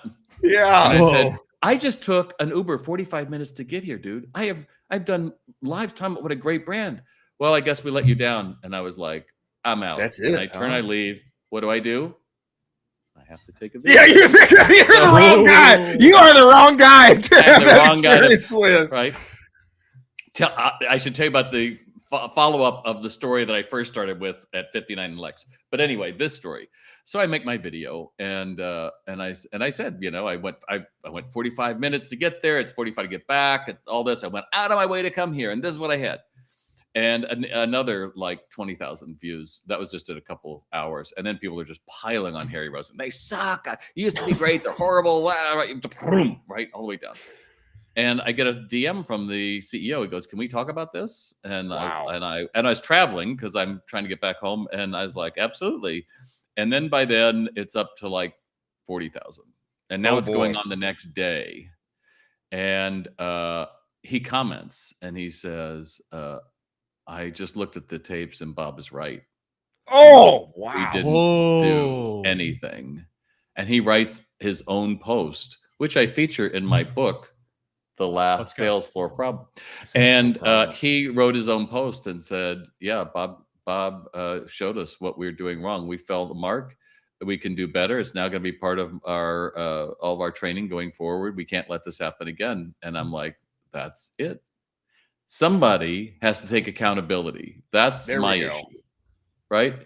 He could have said, "You're just a jerk. This looks like the way you always deal with things." Like, no, I've told great stories about your store, and because I just sat there in that store thinking, somebody's not paying attention here because you don't have, it's not like a Macy's at Herald Square. It's not like you've got hundreds of people walking in and out, much less guys who are fashionable, much less guys who are willing to pay your prices. Yeah. And yet you expect me to be treated like I'm at, I don't know, Kmart. Well, like, you don't even know what that is, but Walmart. And so I think, to your point, you can make a difference. I think it does matter that someone is looking at what's going on. I give a framework of how you should sell. How do you interact with somebody? I don't think it's brain surgery. I think everybody who's ever done sales training, you can always go back to How to Win Friends and Influence People, Dale Carnegie, 1933, right? Yeah. Just shut up and listen.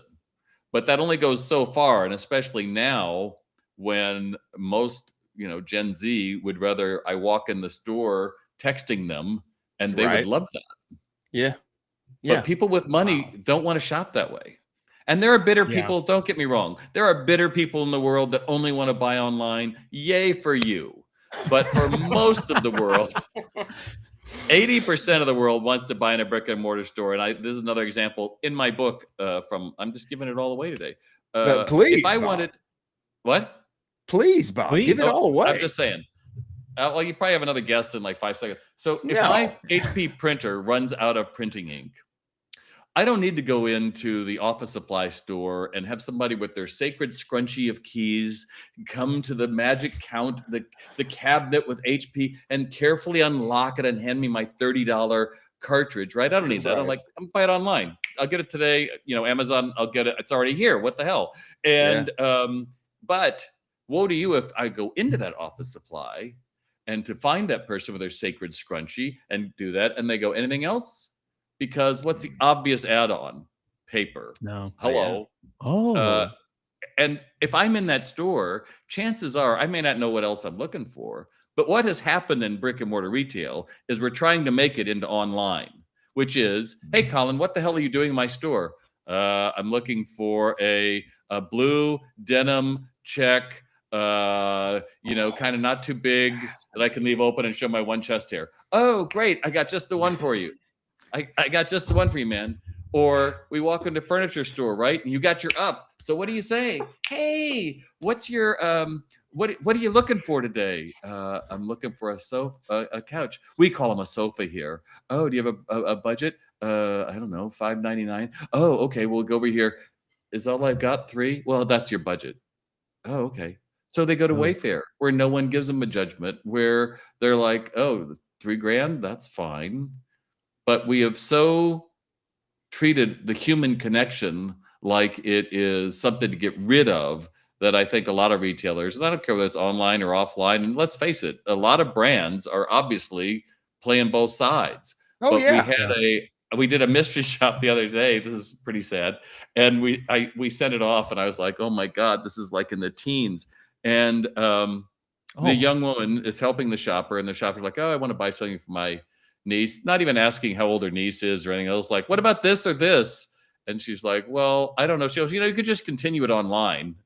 It's gosh. Wow, can you just say, like, get the hell out of the store? You're worthless. Instead. Yeah. Right? I'd love for you to dive into this. So, like, say I'm a brand. I'm opening up my first brick and mortar. Are there, 3 non-negotiables that you would have out of the gate that you would say, hey, brand founder, we have to make sure that we are doing these 3 things perfectly day one of opening this bad boy up? I only get 3, huh? Well, come on, give us more, Bob. We want to transfer the feeling. We got to transfer the feeling. That's right, baby.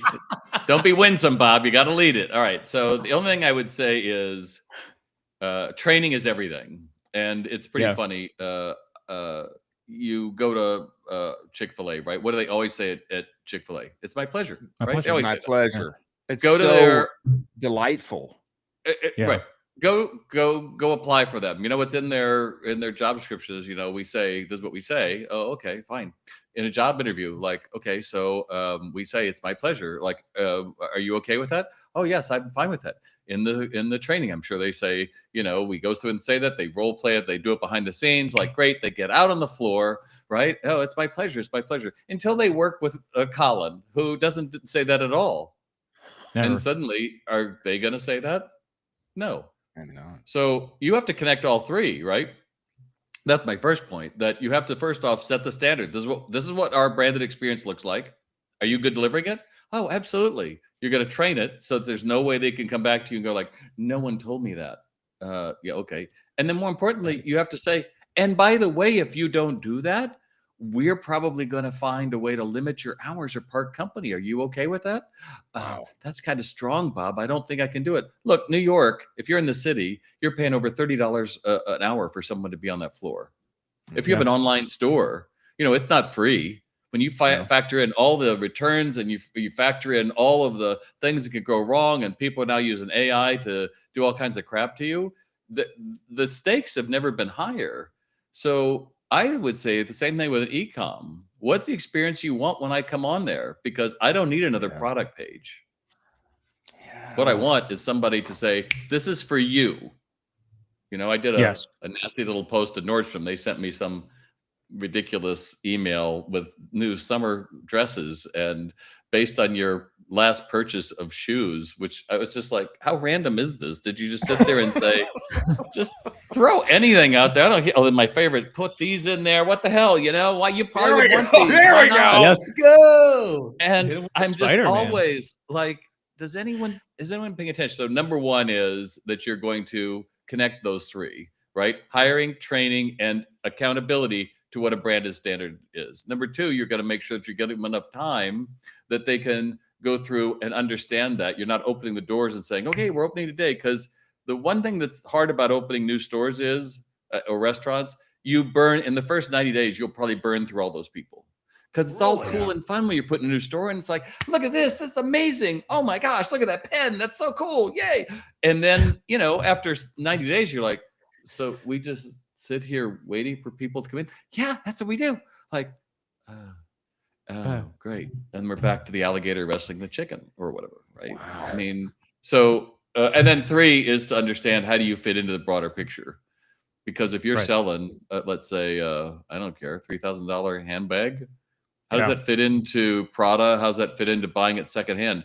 Can they present that like it's worth it? Or is the young woman who's working for you buying, well, let's just say you're at Michael Kors, which I really don't know handbags that well, but let's say Michael Kors. Let's say you're selling that. I don't know. I guess they have $3,000 handbags. Don't flame me. I don't know that. Mistake pick, but that's fine. Thank you. But she's probably buying it for like $25 of a marketplace. And if you don't help her understand that this bag is different, it's, buying it first, it's different than vintage. And, you're not going to get that stain out of those pants that you bought at Goodwill or whatever it's going to be until you make them understand like, oh, that's why it's more money. Then they're always going to feel like they're a fraud. And that's really hard to get them to add on. Right. So, wow. Was that 3? Was that 4? I don't know. That's 3. That's 3. Right. I think there's a very apt, insightful kind of metaphor here for what is happening in retail. We're like trying to make it a website experience. What do you want? Okay, go over there, get that, get out of here. Get out of here. What do you want? Give me money. Get the hell out of here. Like that. That is not fitting. It's not fitting for an IRL human, high touch experience. I think what I would love to know is that I'd love to know how people work with you, learn from you, improve their retail experiences, because I can't imagine that the retail doctor gets flown around to everywhere and every way, and all of the people that you work with. There's got to be like a step. We've got the new book that everybody should be reading, Sales Floor Problem. Well, that's only for CEOs. CEO briefing only for the top of the company. It's not I don't even have it available on the site. You got to be the top guy or gal. So it's gated. This is an exclusive book. Gated. You'd be shocked how many people come back to me on my link, because I have 340,000 followers on LinkedIn, and I'm serializing it now. I'm putting a little excerpt out every month, every week. And people are like, I'm not in retail, but I really love your book. Where can I buy? It's like, it's not for you. You can't. Well, I really want to train my crew. That's not for you. Like, you want that? Go buy my other books. This is setting out that problem, like I just said, and in a language that's really directed at the CEO, which is how many people walked out your front door. That's all I look at. I don't give a crap that you had reviews and people love you and you're doing all these QR codes to get people to like you, or like, I don't give a crap. Because if I walk into your store, realistically, let's say in a mall, I'm going to walk into 3. I gave you 1/3 of my attention.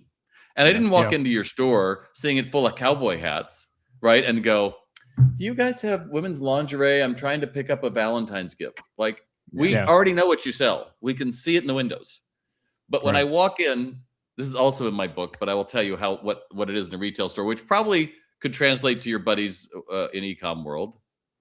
You walk into a store, and going back to Harry Rosen, I walk in, the first thing I want to look at, are people engaged? Are they smiling? Do they want to be there? That's the first thing I'm looking at. People think, oh, you're looking at the merch. Like, that ain't it at all, pal. Because if I see your head down, like when I was at Saks in New York City, and all the employees with their heads down and their phones, and the manager told a friend of mine, they're all clienteling. Is like, what bullshit? Like, don't tell that to me. Out in front of, you're in front of a counter, you're texting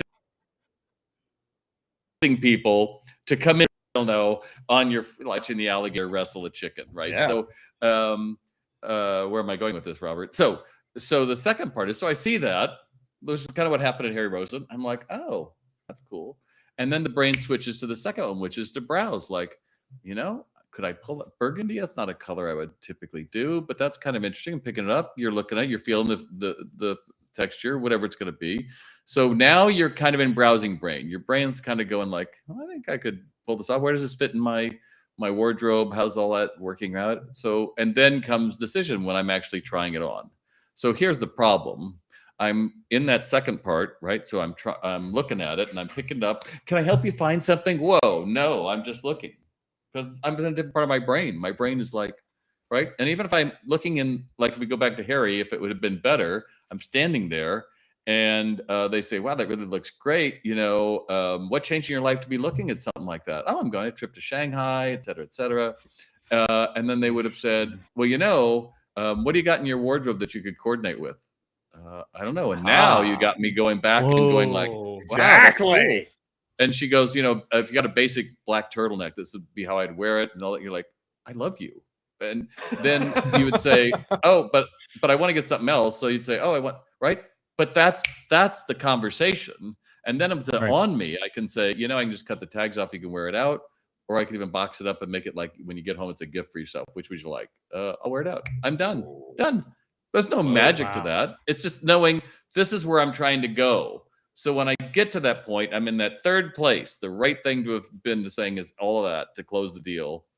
And you say nothing to me. I'm willing to say, I just fired our gardeners. I hired some gardeners. And they were like $40 an hour, which is a lot.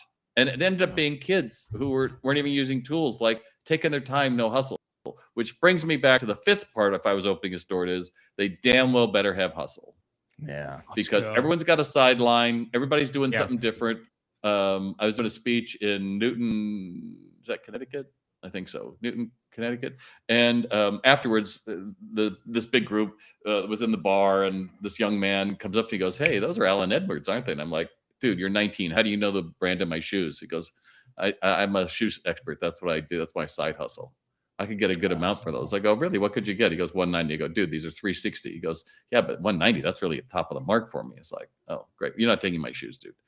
And what made me laugh about that guy was he's the shoe dog. I mean, I got my start selling shoes in the mall, put myself through college doing that. And then I was going to be a Broadway conductor. We aren't getting into that right now, but that's not in the book either.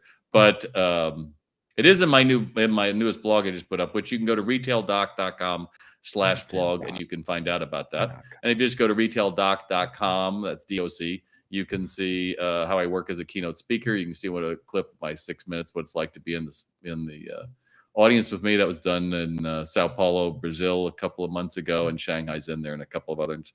And you can find me as a consultant. You know, I've built over businesses, all kinds of businesses, and you know, whether it's agricultural equipment, went from 5 to 9.7 million, from a retailer, a little coffee house who owed more than he sold in a year, battling 2 Starbucks, to a featured presentation in the New York Times business section of the Sunday Times, to all kinds of things in between. And then also my online training, which is Sales RX, SELES RX, because I give the world voice lessons. I was going to be a Broadway conductor, and that didn't come through, but it's about teaching people this is how you use your voice. Otherwise, all right, so here's my other big idea. I said, share this in Sao Paulo, my new big idea. I don't think this is in the book.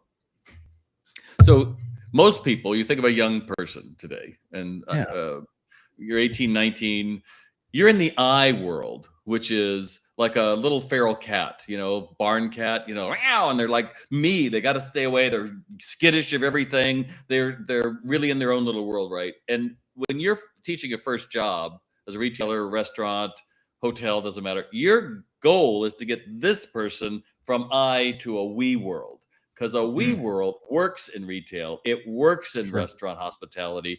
It's us. And here's the big problem. Most of us aren't taking the time to take these people out of that. So we have a world where people are all about me and my grievances, and you didn't, and it's me, and instead of, oh, it's a we. Because if it's a we, then suddenly you can build a brand on that.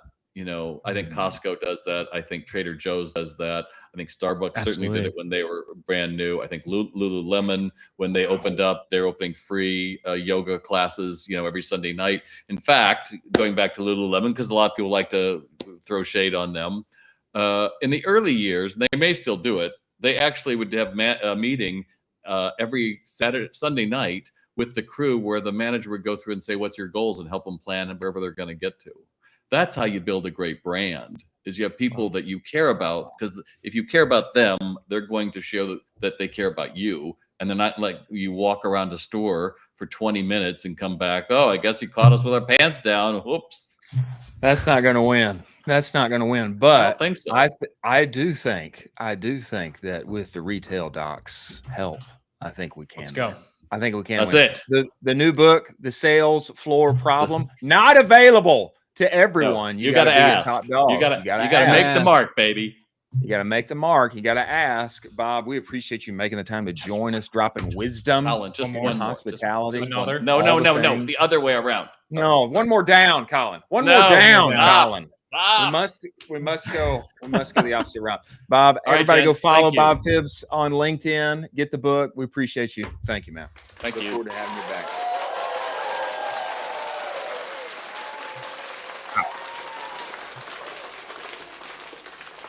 What an enlightening conversation. That guy's a live wire. Let's go. He's a live wire. What a show. And Michael's already here. Coming inside of this show right now, the one and only Michael Morelli, founder of Paw Gin, doer of incredible things, saver of Choo Choo's life, and enabler. That's true. Enabler of peptides. That's peptides for pups. I'm very interested in this next conversation. Before he comes to us, a word from our sponsors over at Intelligence and Seguno. Play it for us, producer Jack. Seguno is the only marketing suite that lives entirely inside of Shopify. What's that mean, Chris? Your emails, your pop-ups, your banners, your reviews, it's all there where you already work and play every day. And it means that you don't have to seed your trust to big email. That's over-attributed data with Seguno. Your Shopify data is the email data. It's a big reason why they won the 2024 Shopify Build App of the Year. One-click automations, actual humans that can help you build for lean teams with big aspirations. Go get the advanced Shopify segmentation playbook at the URL scrolling across the screen. You get a free trial of the platform. Tell them Colin I sent you. It will extend that free trial to 30 days. Many thanks for Seguno being part of this show. What is the next big idea that could change your business? Is it a price change, adding subscriptions, maybe a new bundle, strategy, or an app? Discovering and testing those high growth opportunities is exactly why Intelligence exists. It's an AI powered testing platform, helps you find the changes worth making. If you're looking for your next big idea, they have you covered. Go to intelligence.io/audit. In just a few minutes, you're going to have 3 ideas that you can test today. Totally free, AI powered audit. Go talk with Intelligence. Get the next new big idea for your business. Many thanks for Intelligence being part of the show.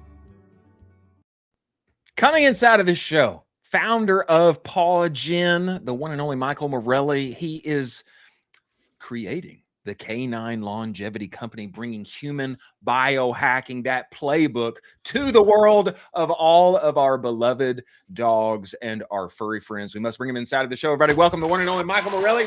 Michael, get in here. Get inside. Let's go. So good to be here. The energy is fantastic. Let's go. That's what I think about you and what you have been doing with our beloved Choo Choo, Michael. Let's go, Choo Choo. How long have you been following his journey? I have known literally for like a week of what is going on with Choo Choo. So there's a lot of backstory with this dog. I mean, it's insane what we've been able to do. He's 14. Let's go. We got him when he was 9, 30 pounds overweight, heart murmur, blind in one eye, deaf. Oh, like left for dead. Now, it was my wife's idea. I can't take credit for it. I didn't want to rescue. I wanted the brand new, perfect pit bull, right? 8 weeks old. Let me get the, She's like, no, we're going to rescue a dog. Heart of gold. So anyway, we get this dog and we've had it for 5 years. It's become part of our family. Are you guys dog guys? Yeah. Yes. Yeah, absolutely. Okay, so becomes part of our family. Like when he hurts, my heart hurts. When the kid, like he's like a kid. So we start seeing him really decline. And I lost Bubba the Blue, about 5 years ago. It broke my heart. It was the hardest thing I ever went through. That's tough. Did not want to go through that again. Having experience with peptides over the last 7-8 years with humans, I'm like, you know what? We're going to give him BPC 157 and TV 500. Let's go, baby. Let's go.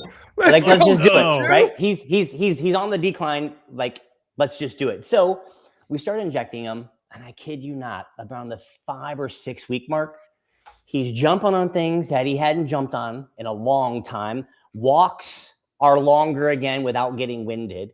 He's got like this youthful spark. And I'm like, my creative brain, the innovator brain, the branding guy, light sparks. And I'm like, well, what else can we do? Yeah.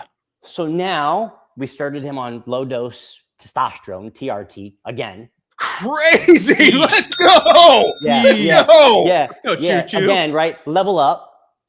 He just left. We did cold laser therapy and acupuncture today. Seriously. Red light therapy, PEMF physical therapy. I didn't even know it was a thing for dogs. On Wednesday, he had his first physical therapy appointment. So now we've got this mimetic dog, Chew, who is like perfect for this. That's crazy. Going viral. Andrew Huberman picked it up. Russell Brand picked it up. Jake Paul. All of these people. I've met some. Yeah, right. I've met these amazing people all rallying around Choo Choo and this sort of push that we've been able to do for him late in his life. This is groundbreaking. This is groundbreaking, Michael. This is crazy. Michael, you got to talk about this because you have also dubbed him the most measured dog alive. What are you measuring? You like that? I love that. Yeah, I love that. Yeah. What are you measuring? I don't have him here. So on Wednesday, this doctor, her name is Dr. Biamonte, came. We heavy metals, metal exposure, mycotoxins, food sensitivity, extensive labs, all being done as of this Wednesday. Now, up until this point, it's been just sort of your basic labs.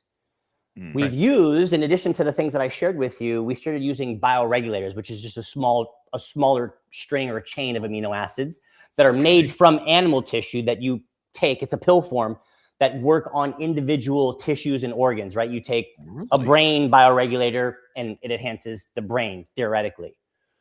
So we started him just after the TRT on bioregulators for his kidney. The kidney is the one thing that we're watching through this whole thing because we saw that sort of change. Kidney markers are better as a result of this bioregulator, brother. Wild. Nuts. Let's just game this out, Michael. I mean, how much more life do you think that you are? I mean, not just extending time, but even more enjoyable life, a more quality of life, youthful quality of life. I mean, how much more life do you project that you're giving Choo Choo? I was just thinking about this today, and you're so right. The quality of life is so important, right? He's limping, he's not jumping on things. Like imagine, right? As a human, our ego, we can't lift as much weight anymore. Right. All of a sudden, right? Like you just start to dwindle. Yeah.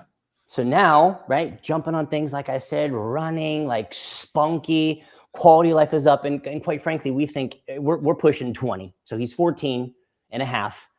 And we're pushing 20, and if we can extend it longer than that, that's what we plan on doing. That's crazy. It's crazy to think about, like having a dog live that long and have an incredible life. Go ahead, Colin.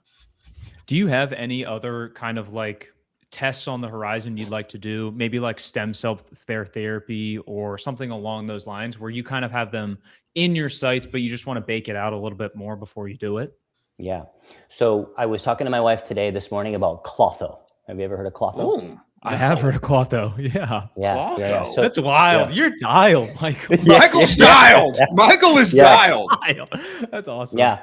So Clotho is a protein that is produced in the kidney, a little bit in the brain, but in the kidney that declines with age. Okay. The more of it in your body, the more youthful you stay. Interesting. So because we're watching the kidneys close, this Clotho, right, which is a protein, we in theory think it's going to improve the kidneys and it's going to improve his musculature. Yeah. Wow. So that's the next piece.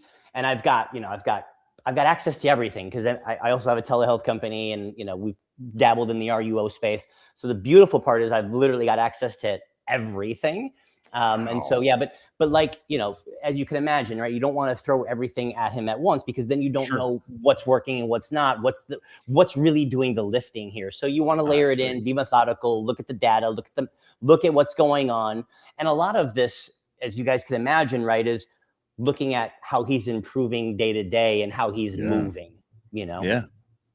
Tell me this, Michael, the more you talk about this here and now, and I think when we first talked about Choo Choo a few days ago, this came up in our conversation. It almost seems like peptides for pets, peptides. I mean, this may become a even larger market for peptides, even maybe before humans. It does for humans. I mean, would you agree? I see this as like an incredible opportunity to improve life of our pets, extend their life, quality of life. I wonder if peptides for pups. It takes the country by storm even before it does for humans.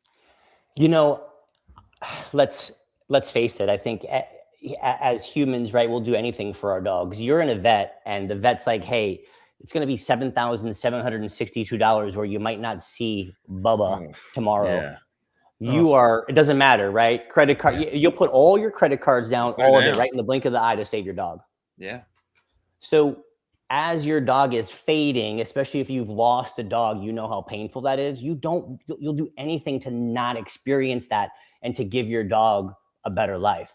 Yeah. And so for that reason, and for the reason that a lot of the studies on these peptides have been done on animals, rodents, usually, and rats, you start to think, oh gosh, well, it was done on animals. This is an animal. Maybe this is actually a more natural progression. That's a great point. That's a great point. Are you, and how are you thinking about veterinarians with kind of Paw Gen and how you're kind of rolling this thing out? Because I would imagine you could create an entire incredible network that now is pushing this for you. Are you trying to be intentional about that, or do you just want to do, direct to consumer right now? So it's a really good question. And the idea is to eventually do both. To bring credibility to Paw Gen. I'm not a veterinary. I just happen to love my dog and have access to peptides and thought, you know what? He's fading. Let's give this a try. Yeah, sure. Luck, destiny, whatever, right? It's worked out. Yeah. And so as a brander and an innovator, I'm like, we've got to get this to market. We can help a lot of dogs. Cool. Paw Gen has created the one SKU. Now we're working on customized blends for dogs. We're working on other longevity therapies, dog chews, dog bones, food, like the full gamut. We want to build the world's #1 dog longevity brand that exists. Incredible. I just had a talk with the vet that was here. She's a holistic vet. I've got 2 in my life now that are fantastic. And my question to her was, hey, we want to build or bring a board of vets, advisors to this company to bring some credibility to it. Is this something that you're interested in? And she's like, oh, yeah, possibly. Yeah. It's so new for them. There are no veterinaries that are injecting or using. I mean, we're talking about 0.00, right? Something percent that have actually even started exploring this because it's so new and there's no data. It's literally experiential and exploratory. So there is a little bit of, there's some red tape and but she's actually got her own business and on the holistic side fully. So long story short, yes, the next step for us is to continue to release new Paw Gen products and then bring in a board of doctors, vets to really bring some credibility to the brand. Maybe I'm a little on the crazy side here, Michael, but I almost believe it more because you're not a veterinarian. I almost like, for me. Can you hit the button? Yeah, we gotta, Let's go. I'm doom scrolling X too much, but I don't think I am. When I see you, it's like, hey man, I've got access to peptides. I love my dog, and man, I'm just a guy. Look at him growing, and to me, I think of you and what's happening with Choo Choo alongside the same as what the guy did when he found his dog had cancer, and he started talking with ChatGPT, and now he's in the Y Combinator, and he's developing a unique injection vaccine for dogs. Like, it's more impressive to me. And it is more credibility that you're coming from this space. And I feel like this thing is designed to crush for direct to consumer, going direct with your message and your product to the population en masse. I mean, am I crazy, Colin? I feel like this is I feel like it's almost even more credibility. Yeah, I mean, this is a bajillion-dollar opportunity. I will say it is. Huberman covered this, and Huberman is a very big dog guy. He loves his dog so much. So if you were looking for an incredible doctor for behind the brand, just saying, maybe Huberman. Maybe there's an opportunity there. We need to get Huberman on the board. He's watching. He follows me. I follow him. I know of his work. I love what he does. And for me, everything is happening for me, not to me. That's how I live my life. I get to do the things that I do. I don't have to. And everything is happening for me. And so it's all going to happen the way that it's supposed to happen. We are people of integrity. I'm doing it for the right reasons. Yeah. And ultimately, when you do things for the right reasons and you actually care, good things happen. Wow. Come on. Another one. Maybe Yeah. even an eagle. An for eagle. America. It. Tell me this, Michael. Tell me this. Yep. Man, as you continue to push into this thing, I feel like you're totally doing it for the right reasons. And it's got that mission focus behind it, like packed with a product that's like actually helping people, helping their dogs, helping their families, etc. And don't you think you're probably going to be doing this the rest of your life, Michael? I mean, in a positive sense. Do you think so? I feel like Podgen's set up to be a kind of a generational help to American families and dogs and more. Well, off the back of this, so my wife's dream has been to have a dog rescue. Incredible, and it's been her dream for a really long time. And I could cry a little bit because I'm gonna be able to give that to her through this. That's awesome, man. Wow. Yeah, I'm gonna be able to. I see it. There's a certain percentage of the proceeds that we'll put back into this rescue. We're gonna call it Chew the Rescue. That's think about it, to the rescue. So chew to the rescue, but Chew the rescue. Chew the rescue. And I'm gonna be able to give that to her through this, and we're gonna be able to help so many more dogs through what we're doing here. It's honestly, it's an amazing thing. And I'll tell you, I've got a lot of successful businesses. I've got a lot of really, really great people in the right places. I've moved all of it off and made Chew the Rescue and Podgen my number one focus. Come on, man. Yeah. That's big. Michael, I got to selfishly ask you, I am on a couple peptides here and there. You got TB500, you got BPC 157. What is kind of your second favorite peptide out there that you would kind of see as like the home run peptide, either for dogs and or humans, just with your background? So for what specifically? Great question. I would just say in general. So I have a stack that I can't wait to try on my dog.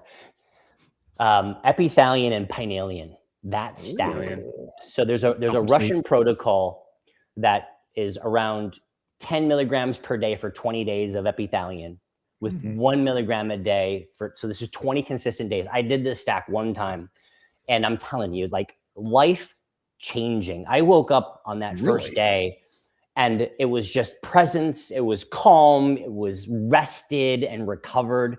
I kid you not. And I didn't go into this trying to compress sleep, but I have effectively been able to compress sleep, meaning I feel like I get 8 hours on 6 because of this stack. Yeah. So I would say those two. Epithallium is great for telomere length, great for longevity, circadian rhythm, Pinalion, right? The Pinalion gland is so important in longevity. Those two, I think, is an underrated stack that's not talked about enough. The retatrutides and the tirzepatides and the GLPs, they steal the show, but this stack is phenomenal. Wow. Totally agree. Tell me this, Michael. I'm ordering Podgen for my golden doodle. And like, I have never used peptides, but this, give me like the how-to of how this thing happens. I would imagine monthly subscription. I would imagine. Sure. I would imagine I'm injecting in some way. Just give me wrap the how-tos around this thing for somebody like myself. Yeah. So a couple of things. So we're working on a pen that's already got the cartridge in it, and it's much easier, right? To just reconstitute, couple clicks. And then it's got small, medium, and large dog already built in. So it's boom, boom, boom, right? And I see. So very, very easy. We realize that what we're doing now, if you know peptides, you're great. You get it and you can do it. But a guy like you, right, who's just sort of leaning in. Now there's guides and you get on our email list and we're going to give you the information that you need to be successful. However, we also have to walk sort of a tight leash, I'll say, because they are for research use only. Sure. Makes sense. Right. You are right by buying them saying that you are going to use them for research. Now, the good news is that you're going to research them on your dog and not yourself. Yeah. Right. Yeah. So the idea, right, is small, medium, large dog. Our dog is a large dog. We're doing anywhere from 1 to 2 milligrams a day, 5 days on, 2 days off. That's what we're using for him. I think the starting point is about 500 micrograms, so 0.5 milligrams to 1 milligram, 5 days on, 2 days off. 2 days off. I see. Yep. That mechanism. That Go ahead. mechanism that you're describing, small, medium, large, couple of clicks, and that to me sounds like doable. That sounds like something I can step into. Much easier. And this is actually for humans because we're getting ready to launch peptide strips for humans. We're not here to talk about this. We'll have to do another show. I've got 7 brands. I could do 7 shows with you guys, but this is really, really cool. I'll show you really quickly because I gave one of these to my dog. A strip. This is just wow. Yeah. On the tongue. And the roof of the mouth. That's it for the mouth. Whoa. Yep. That's so consumer. The argument friendly. is that's not right. That's not extremely bioavailable, right? Because it's not injectable. However, this isn't messed up by your digestion. This is going mucosal right into the bloodstream. So the bioavailability changes when it doesn't have to go through all of the different digestive processes. Oh boy, Michael, what is that brand? I mean, you have 7 brands. You just flashed us another one. You got to talk to me about this. This is Rivera. So Rivera Health. Rivera Health. Got it.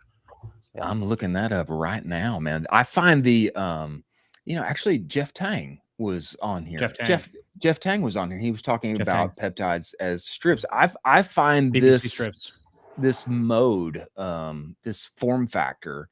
To me, I haven't injected myself. I don't know that I've ever injected myself actually, but a strip. Now I can do that bad boy.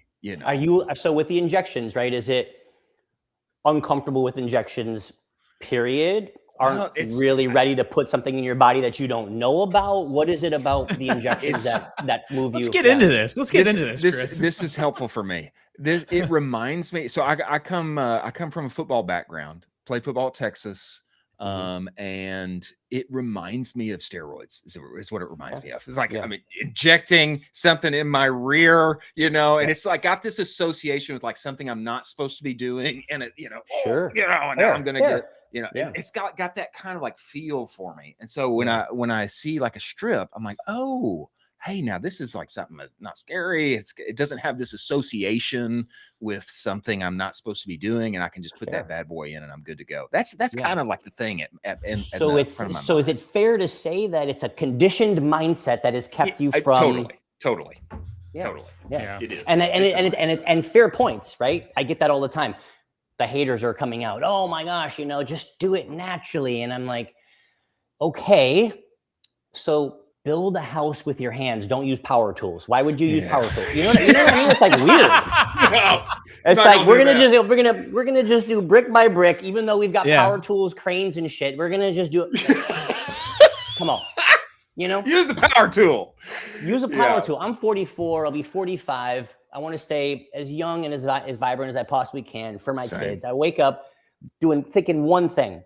How can I show my kids what's possible today? In order to do that, I got to be physically fit.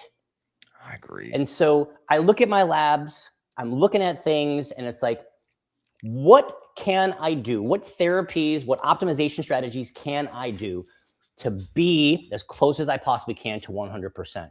And I do take TRT. I've been on it for 9 years. I'm not injecting myself with way, over the top amounts. I'm doing what I need to be optimal. Yeah. Thank you. Yeah, that's it, right? Optimal. And so optimal. How old are you? 39. Turning 40 in January. I got 4 kids, 9, 8, 4, and 2. And I want to be optimal.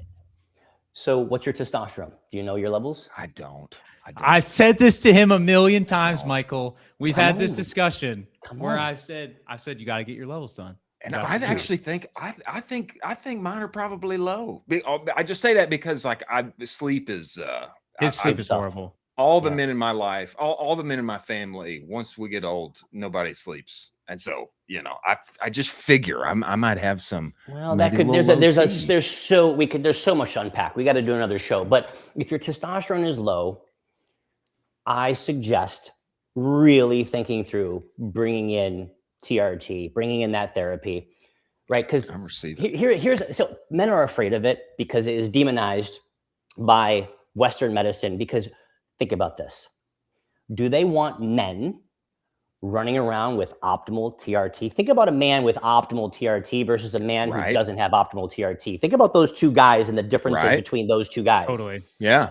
Which one do they want? Do they want the passive, like, They want passive, you know. okay, yeah, sure. Or do they want a guy that can think for himself, that has drive, that has motivation, that has strength, that is willing to stand up for his fucking family? Exactly. Let's go. Exactly. Wow. I want to be the latter. Up. You're firing me up, Michael. Let's go. And when you're ready to take that step, I will, on the house, I will run your labs for you, and I will walk you through that entire process. Whoa. When you're ready, we'll do it. Yeah. Wow. Whoa. Producer Jack's blown away. I'm blown away. Let's Michael, go. When you're ready to take that step, we'll do it. I'll share the options with you. We'll look at it. We'll share the options, the pros, the cons. Because when you decide, if you decide, you don't come off of it. I would never come off of TRT. It would be like, it would just be like, it would not be good. Yeah, you're just sticking with it. I receive it. I receive it. And man, I appreciate that. And we're going to do that. We're going to do that. When you're ready, I commit. I commit to doing it. And we're going to make this happen. Michael, brother, I'm blown away. I think everybody and their mom who wants to help their dog and bless their dog needs to go to Pawgen, PAWGEN.com. Get in on what's available now. Canine repair, more to come. Do you like the name? What do you think of the name? I think the name's great. I think think Pawgen Canine Repair. It makes so much sense to me. Go ahead. I'm gonna throw something out to you. I think you should try to go for it and try to trademark peptides. Oh, I would try to go after it hard. So we tried to trademark pet tides, and there's already a trademark for it. Oh gosh, people are quick. Gosh. But peptides, I'll look into it. I agree. So good. Peptides. So good. The only thing is the way that we thought about it, right? Peptides, peptides, you kind of like, you know, pigeonhole yourself into selling just that. Pawgen in my mind, right? Paw regenerating dogs, animals. Hopefully, you know, I think at some level it's horses and dogs and cats and cats. You know, makes sense. So I wanted to leave it open if I wanted to go down that path, right? I have a name that allows me to do that. Yeah. I think that's smart. I think that's smart. Michael, where should people be staying in tune, following you, finding you, all of the things? I know we've got your X handle here on the show right now, but where should people be following the journey elsewhere? Yeah, so Morelli, my last name, and then Fit is where you can find me everywhere. My YouTube was just taken down. They're trying to censor me. No. Yeah. Seriously. Fingers crossed. I got somebody working on it, but YouTube, Instagram, I got 1 million over there. Incredible, X, man. Love to share. I answer DMs as best as I can. I am in this to help humans and dogs live better lives. And I extended that invitation to you, and I mean it. So when you're ready, you hit me up. We get you. You know, we'll do a Zoom, we'll do a proper Zoom, we'll do the labs, we'll do the whole thing. And then if you want to come back and you want to do an entire show about your before and how you're feeling after therapies, people would love it. Yeah. Yes. We're going to do this again. Yoked Chris. I'm in. I'm going to be back. I'm going to be back. C-Hall is back, Michael. C-Hall. You're incredible, man. You're incredible, brother. We appreciate you making the time to join us, and it's been fun. we got to have you back. Talk the other brands. Get my transformational experience here, live and in living color. Yeah, and you're the man. Appreciate you, Michael. Appreciate you guys. Blessings. Take care.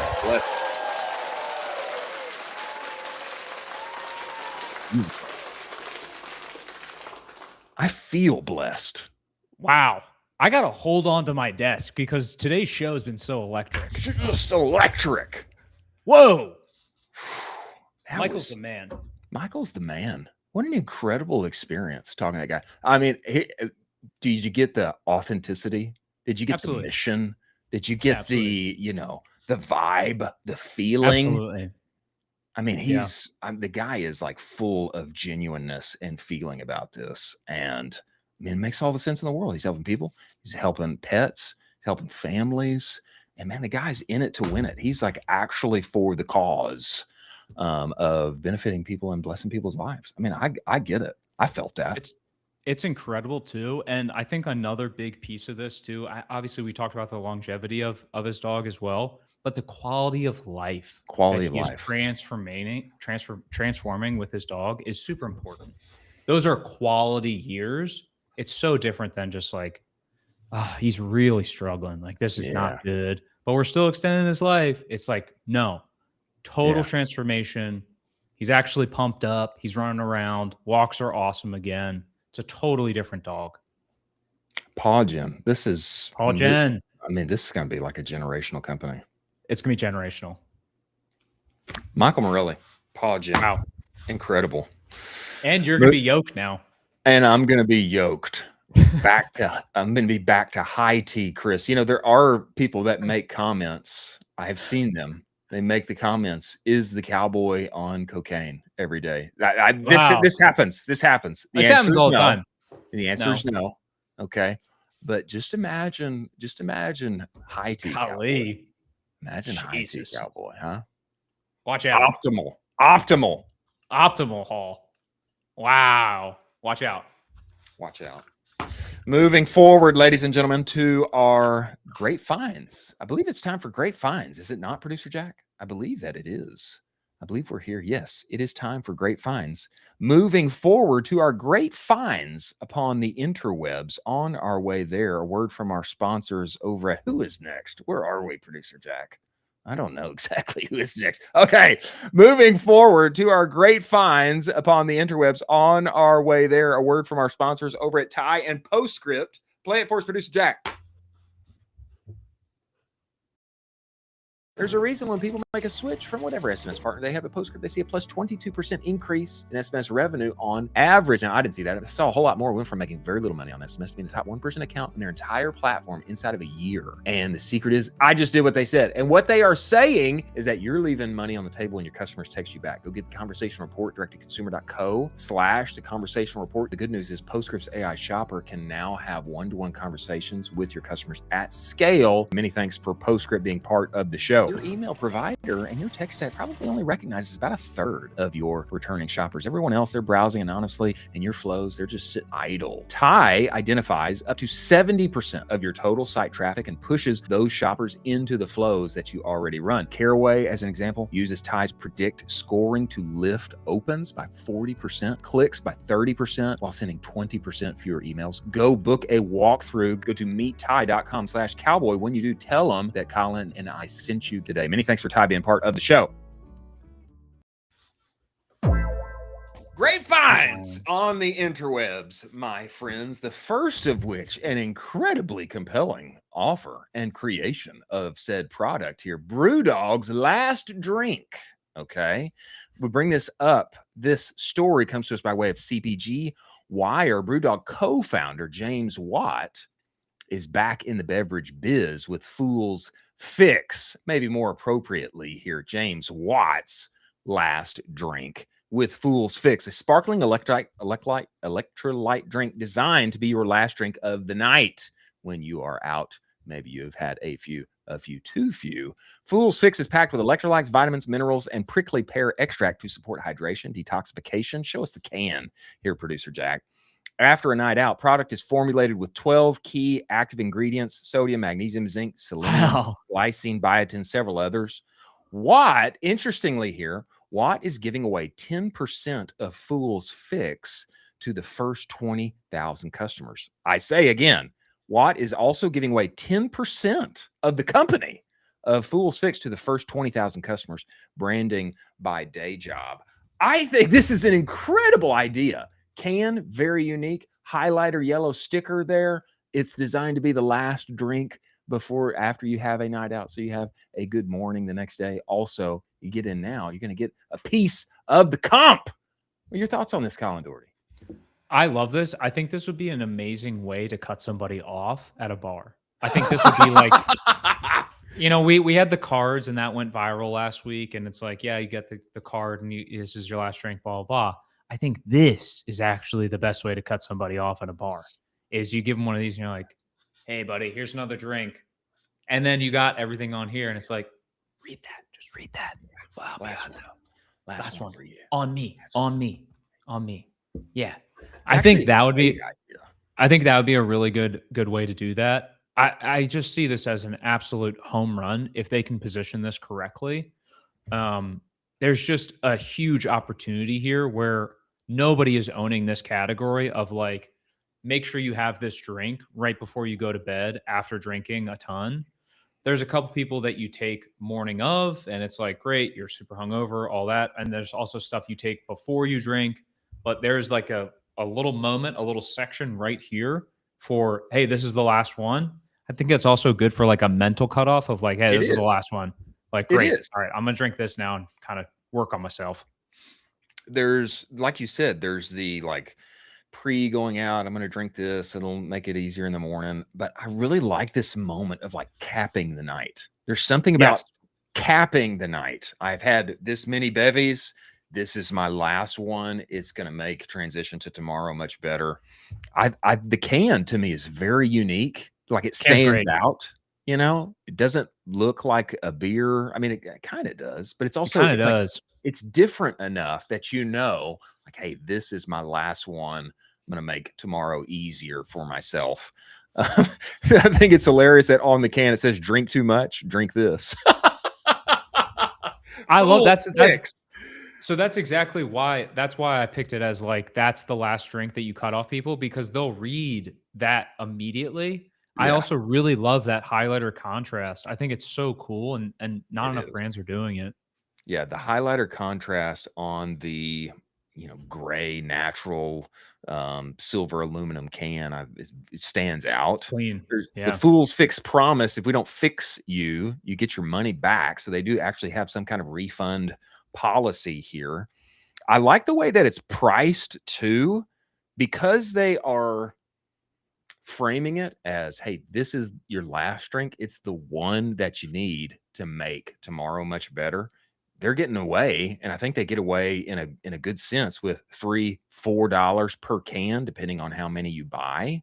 But that's how many are you going to take? How many are you going to drink? You're only going to drink one, right? You're only going to drink one.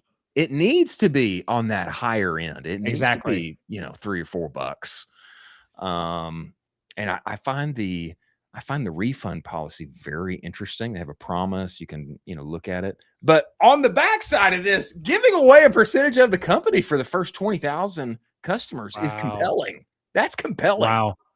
There was also a testimonial in there, Jack, you don't have to bring this up again, of wedding night savior. Yes. Where imagine if they dive into this lane of weddings and like, hey, this is the last drink for the night for the wedding, you immediately can rip 150, 150, 200, depending on wedding size. Super easy. It's like, hey, by the way, I think that's an absolute home run product market fit for this as well. Also like a very natural kind of hospitality extension. Yeah. In the sense, hey, I'm putting on an awesome party, and how many people we have in here, 60, 100, whatever. And then you have that many drinks, and you're like, everybody gets one before they leave for the night, or they get one wherever they crash, etc. It feels like a very, like a premium kind of hospitality thing. Like the host is really thinking of you. They have provided these for you. I like this. I like this a lot. Very interesting and compelling. And maybe I'll be, I guess why not order some? Why not order some and we, become, you can have some advisor, an advising member of Fool's Fix. Update the LinkedIn. Update the old LinkedIn. Update the LinkedIn. Actually, I'm going to do this. I'm going to do this now. Yeah, you should. We should clip it. Be like, look, if you want to talk to us, and we'll advise you guys on your D2C. Let us know. I'm going to order one. I'm going to order one once we get off. Oh, it's UK delivery though. Yeah, it's all Euro pricing. I'm not in the UK. No, it's also like you were saying, $2 to $3. It's all Euro prices, so it's even more than that. It's like $4 or $5 per can. Interesting. It's pricey. Can I still be like? Can I still have the tiniest percentage of Fool's Fix if I'm? I don't think in the United States. Do you have some friends in Europe? You could order it like to them, and they can hold it for you. I do. I have some friends in Europe. There we go. Wheels are turning. The only reason you use WhatsApp is if you have international friends, and I do use WhatsApp. Just send all of them to Rock. Friends. Yeah, we'll send them to Rock Ladnick. How about that? We'll send them to Will Bailey, who's in. Yeah. He's a Euromaxer. You know. Yeah. Maybe we'll send him. Hope this helps with Meta Rock. Here you go. Like, please stop sending me these. Hilarious, and I'm gonna take advantage of that. Next on our great finds, the Nike Caitlin 1 is here. And is Nike back? I know we bash Nike. I know that we do, but this to me feels like a banger of a release. Okay, this coming to us by way of Nice Kicks. I actually have another Nice Kicks story and tweet to bring up here next. First look, new Taylor Swift friendship bracelet inspired Nike Caitlin 1. Look at that. Look at that thing. It's Taylor Swift. It's Caitlin Clark. It's Nike. It's new. It's now. She has been seen, I believe, wearing them. Yeah, I'm seeing them. Caitlin Clark debuted her Taylor Swift friendship bracelet inspired Nike Caitlin 1 during Indiana Fever practice. A lot of movement, a lot of motion behind the WNBA right now. I'm putting out there, maybe Nike getting a little motion in the right direction. Your thoughts on this, Colin Dougherty? This is the correct motion. I would have liked, and I know this is a huge ask, I would have liked a more kind of well thought out piece of creative looping in both Taylor and Caitlin with this. I think you really need to like hit this home. I think it's too subtle for what Nike needs right now. Too subtle. In a sense of like they're trying to do wink, wink, cool, cool. When in reality, they need to have like a full commercial campaign with Taylor and Caitlin on like what it's like to be friends and friendship and all of these things. And give away like friendship bracelets with the shoes. Like there's all these layers to this. Agree. You know, if you officially get T Swift involved, which maybe she is officially involved, I don't know. But if you get T Swift officially involved, it's a bigger price tag. Well, here's the thing. The reason Nike is the way that it is because they gave a piece of Nike to Michael Jordan. So give a piece of these to Taylor Swift. I don't care if it's 20%. You give her a huge rip of this, and she's going to crush this for you. Give her 50%. You need the help. Maybe that's the move. But I do find this innovative and creative. It's half innovative. It's half innovative. And that is the absolute antithesis of what Nike is right now. They're not fully committing. Wow. Even T Swift and Caitlin Clark, and still, dude, that's the thing. It's not T Swift. They didn't go all the way. It's inspired though. It's inspired. Yeah. You know. I don't see it. Wow. No points from Colin Dougherty to Nike for that one. How about this next one? This one's getting points from me. Nike ACG pickle juice. Look at these kicks, bro. Look at these kicks. Okay. This coming to us again by way of Nice Kicks. They have this to say Nike ACG unveils the new pickle juice, a big mountain trail runner built for long distance efforts and demanding terrain, all conditions gear. Got the mega bottom of the shoe. What do you call this thing? The tread? The track. I don't know what you call that thing, but it's got that motion where, you know, oh, I'm going to run on these things. I'm going to be breaking records in marathons and more. The color here, and also just marrying pickle juice, incredible shot, dipping the shoe inside of the pickle juice, marrying that with, hey, outside hydration, real, recognize real. We know that you're taking pickle juice shots in order to keep your hydration up. I think this is a winner. This is a winner. This is a good pick. I also think they should transfer this a little bit to the road runners as well, not just the mountain collab, not just the mountain line. I think they should also transition this into like the marathon line as well and the training line. Let me ask you this, Colin Dougherty. Moving forward to our next story. How long have you waited to take something back to Costco? What's the longest period of time you've waited? An incredible return policy. You know, how long have you waited to return something? I don't return things. I just eat my mistakes. Yeah, I mostly do too. I mostly just eat the mistakes because I don't want to have the hassle of taking the thing back, you know? Yeah. I'll just eat it. It's like, come on, man. I get bad produce from Costco all the time. Sorry, Costco, but I do. What do? I'm not taking that back. I'm not taking blackberries back. But there is an example here recently of somebody returning their 6-year-old dead Xbox Series X to Costco. Okay, this thing was purchased 6 years ago. Does not work. It does not work. Incredible. Literally, it does not work. I didn't even know what this thing was. This to me is like not what an Xbox looks like. But oh my gosh, apparently there's some special Xbox, whatever, cost him $600. He used it for 6 years and returned the thing back, and they actually took it.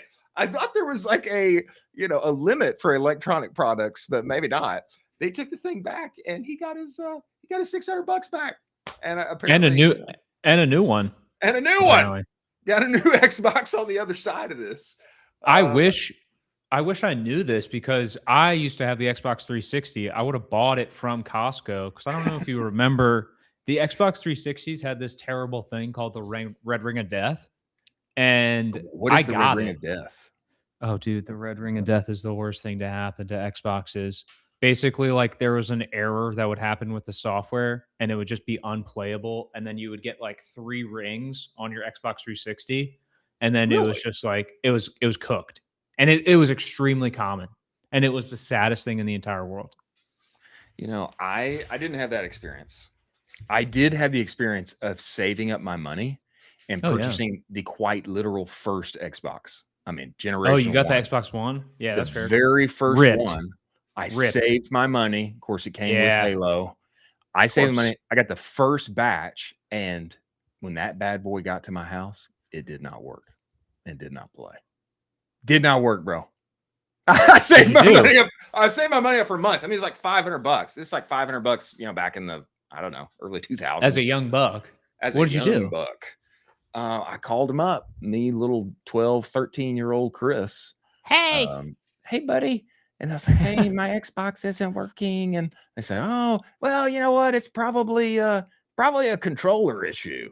Send us your controller back. So then I send my controller back, and then they send it back. Again, it doesn't work. Whatever they got me did not work. It's like, oh, I think it's the cord. Let's just send you the cord. And then actually what they wanted me to do was send the whole thing back. I'm like, bro, if I send you this whole thing, I'm never going to get this thing back. I'm not doing that. And then, well, it's a cord. I say, okay, well, send me the cord. And I just didn't trust that they were actually going to get the thing right. They did not get it right. Okay. They did not send me the correct cord. Oh my gosh. In the meantime, I just went to GameStop and I just bought whatever rando generic cords I needed to make the thing work. And I plugged it in and I started playing that bad boy. Wow. It was the cords. It was the cords. They still did not send me the correct cord. So I made the right call. Just going to GameStop. Wow. Figure it out myself. But maybe I should have just waited and bought the thing from Costco. You know? Lesson learned. Lesson learned. Buy from Costco. Next in our great finds, ladies and gentlemen, a little retro action for all of us here. A little 90s NASCAR blender. This coming to us by way of NASCAR Pictures. Hey, babe, I'm going to make us a smoothie in my Jeff Gordon blender. Looking at this product, it's like kind of incredible. Years have gone by, days of yore. I literally cannot imagine this product existing in 2026, but that this ripped back in the 90s. Jeff Gordon blender, crazy colors everywhere, his face on the box. And then every time you power that baby up, you just imagine Jeff Gordon racing down the raceway, winning a flag and, beating Dale Earnhardt or whoever he's beaten on the road to a championship. I cannot believe that this thing actually existed. It probably ripped back in the 90s. I look at that. I see that photo of Jeff Gordon. And Jack, could you bring that photo up again? TBPN, they got the really cool, they got the designs on their jackets too. Yeah, they do. ETN guys, they got the F1. We could be NASCAR jackets. Why don't we lean into NASCAR? Why don't we lean into NASCAR and rip some NASCAR logos-esque on the jacket? Look at this thing. Boom. I mean, very bright colors. It's the Maybe get some colors. fire. Yeah, some fire. I mean, it's like so. You know, I don't want to say it's tacky, but it's like so loud. It's like so awesome. loud. You know. Dare I say we have our last names on the back? Dare I say it? Very fitting. Why not? It would be sick. Just throwing that out there. Jeff Gordon, you're the man. Maybe we should find some NASCAR jackets. Brand Jeff Gordon, you're the Ecomm man. Cowboy. And put all of our beloved sponsors on there. Maybe full suit. Full suit. NASCAR suit. Before, but oh my gosh, a full suit. Just a full suit. It's so hot. It would get really hot. I would just sweat all the time, dude. I already sweat all the time. Look kind of baller with the cowboy hat, though. It would look sick, but we're sweating a lot. If you're very Ricky Bobby-esque, you know. It is. Very Ricky Bobby is a driver. Next, as we make our way to closing time, some words of wisdom on our way outside of this show. Before we do, a word from our sponsors over at Proxima and Universal Ads. Play it for us, producer Jack. If your growth is plateauing on search and social, it's time to rethink TV. Universal Ads makes it simple for D2C brands to run TV campaigns designed for performance without the usual mystery of getting involved with television. You get both premium streaming and linear inventory all in the same place, okay? You're reaching net new target audiences outside of the same crowded social feeds. We're all spending our dollars today. There's no hidden markups or fees. Campaign separate and management. It's just like search and social. You get running minutes. TV that's designed, that delivers for performance marketers. Go to universalads.com. Use code UA Cowboy. You can get $1,500 in matched ad credits. Many thanks for Universal Ads being part of the show. Your buyer data already knows what ad you need to make next. You just can't read it yet. Most brands and marketers brief from instinct. Okay, what's our best performing ad? Let's change a little bit. Proxima changes the input here. Read your conversions against real shoppers across 2,000 plus e-commerce brands. Shows you exactly who's buying, what else they respond to, and where your account has gaps. You just wire up Meta, wire up Shopify. Proxima begins to map every conversion back to a real buyer segment inside the commerce graph. And no longer are you briefing from a blank page. You get a feed of creative briefs. First 3 briefs are going to be free for you every single month. Go to proxima.ai. Stop the slop. Many thanks for Proxima being part of. There's a cougar in the car. Who's in the car? There's a cougar in the car. There's a cougar in the car. Just doing Talladega Nights now. Moving forward to our closing time here, ladies and gentlemen, some words of wisdom from the interwebs for all of us in consumer as we exit this week's slate of shows, the first of which coming to us by way of Shannon Jean. Turn your packaging into a sales tool, he advises us. This video, scroll down here, Jack, and show us this video. It is truly remarkable. He's got, whoever made this video, got some custom like pins of sorts. Look what they're doing with their boxing here. Okay. They've got these like branded ink, whatevers, putting their names on it, etc.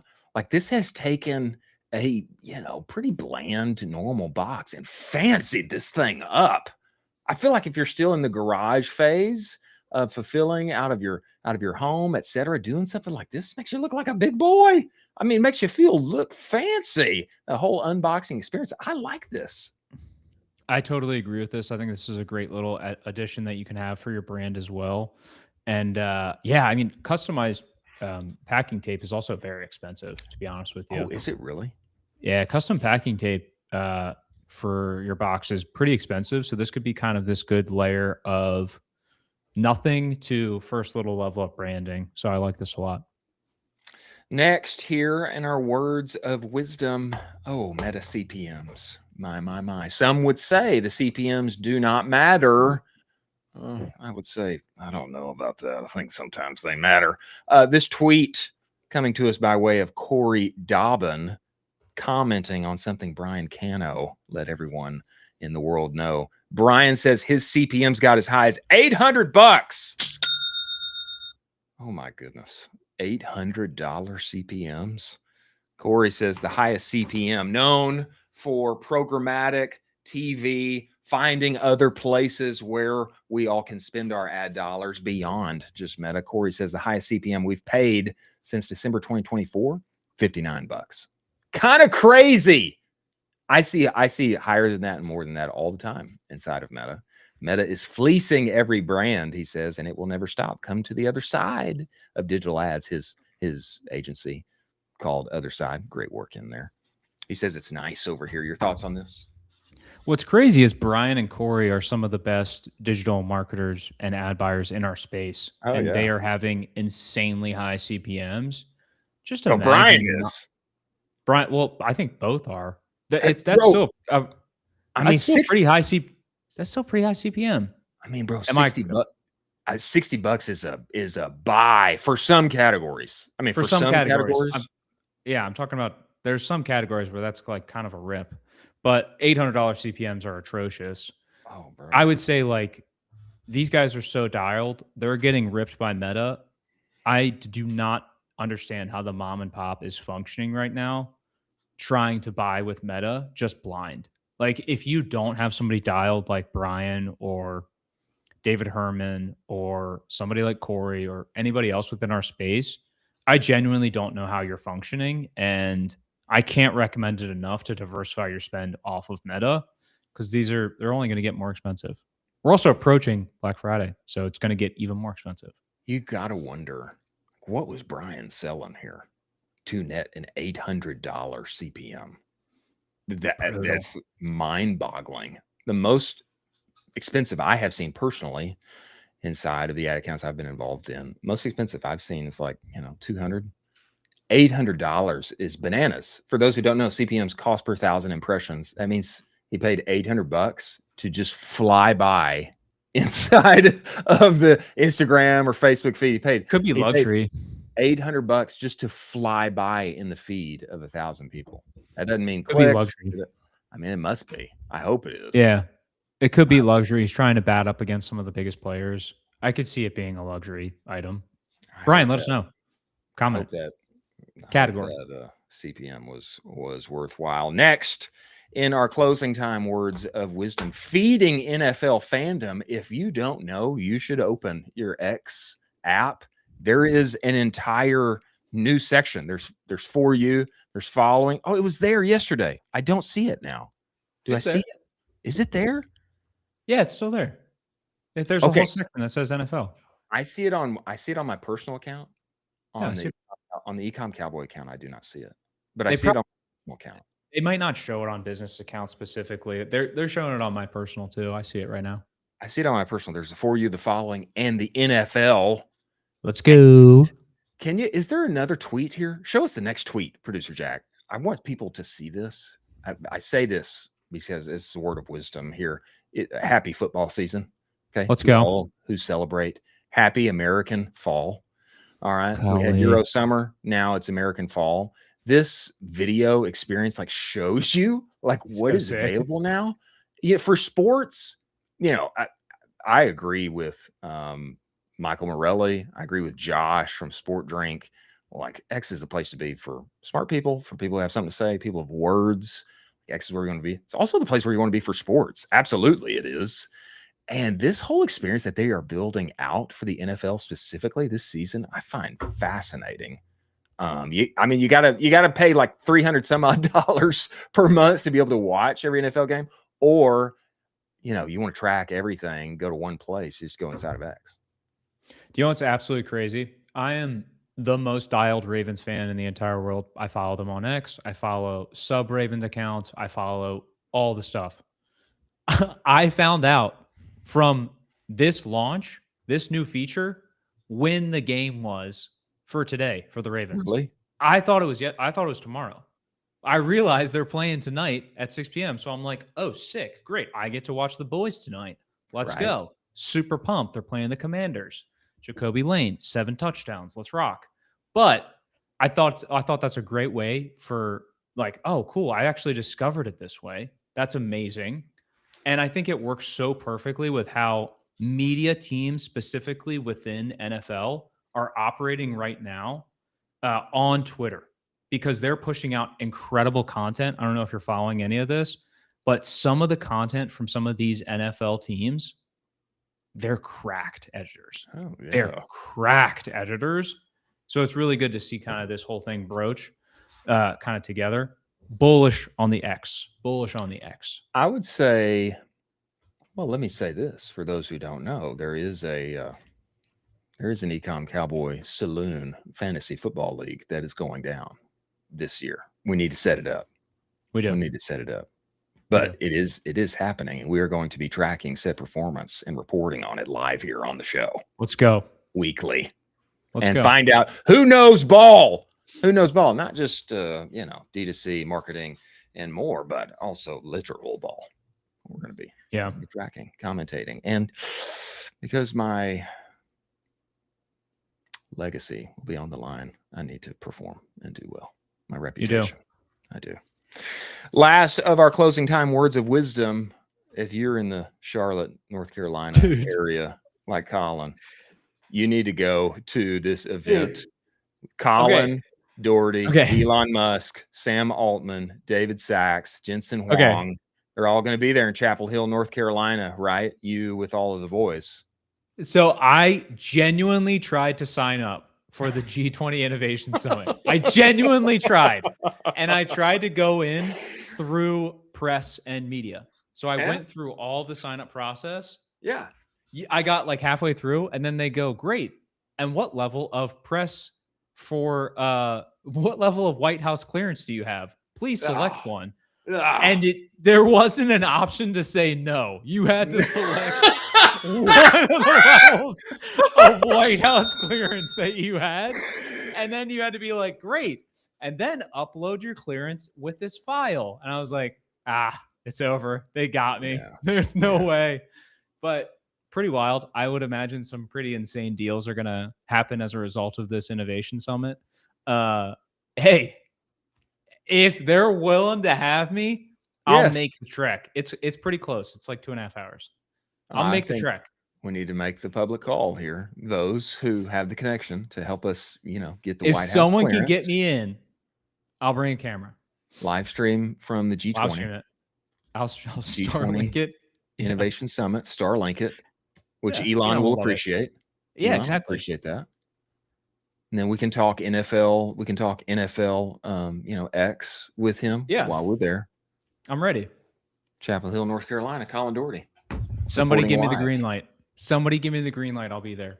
I'll say this, and I put this out as well today. I want to go live from Y'all Street, the new New York Stock Exchange in Dallas. Yeah. Again, I don't know how that works. It's New York Stock Exchange, but it's in Dallas. Like, I kind of don't get that. But I do like it that it is colloquially referred to as Y'all Street, and not that far from me. 2.5 hours from me. There we go. Here we go. I think we need to get you into the G20, and we need to get me to Y'all Street. Some motion for the Cowboys. If someone can make it happen, we're open.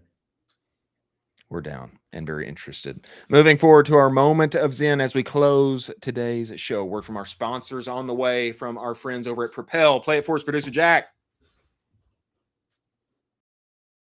People are the most important part of your business, and finding real A players is hard and incredibly time-consuming. Propel is the best recruitment agency out there for e-com brands and agencies who source talent from the US, Latin America, and beyond. We're talking video editors, graphic designers, media buyers, and more. The best part is they work on performance. You only pay a one-off fee, no retainers and no ongoing costs. Every hire comes backed by a free month guarantee. Go to wearepropel.com/ecom-cowboy-propel. If you mention Ecomm Cowboy, you're going to get 10% off your first hire. Many thanks for Propel being part of. In honor of GTA 6 coming and more gameplay being seen, a debut of sorts we all recently saw. Just wanted to bring this up. This post of said bro, pierogies bro, butter, all of the things on the bed, cooking the pierogies inside of the drawer, cooking on said hot plate, while he dips in butter that is splattered on the bed. I don't know what he's doing on the laptop. He's gambling.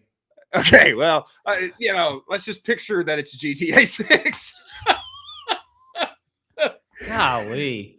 And a moment of Zen as we head out here for the weekend. Words of wisdom, final words from you, Colin Dougherty.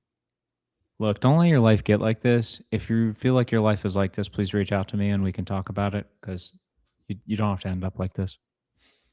Many thanks to the one and only Rabah Rahil, CMO of Tide, joining us today. Many thanks to Josh, CEO of Sport Drink. Many thanks to Bob Phibbs, the retail doctor. Many thanks to Michael Morelli, founder at Paw Gin, for joining us on the show today. Many thanks to Slash, Universal Ads, Tide, Trend Track, Propel, Rich Panel, Intelligence, Northbeam, Seguno, Postscript, Rocked, Aftercell, Sati, and Proxima for making this show possible. Thank you for joining us. We'll be back next week.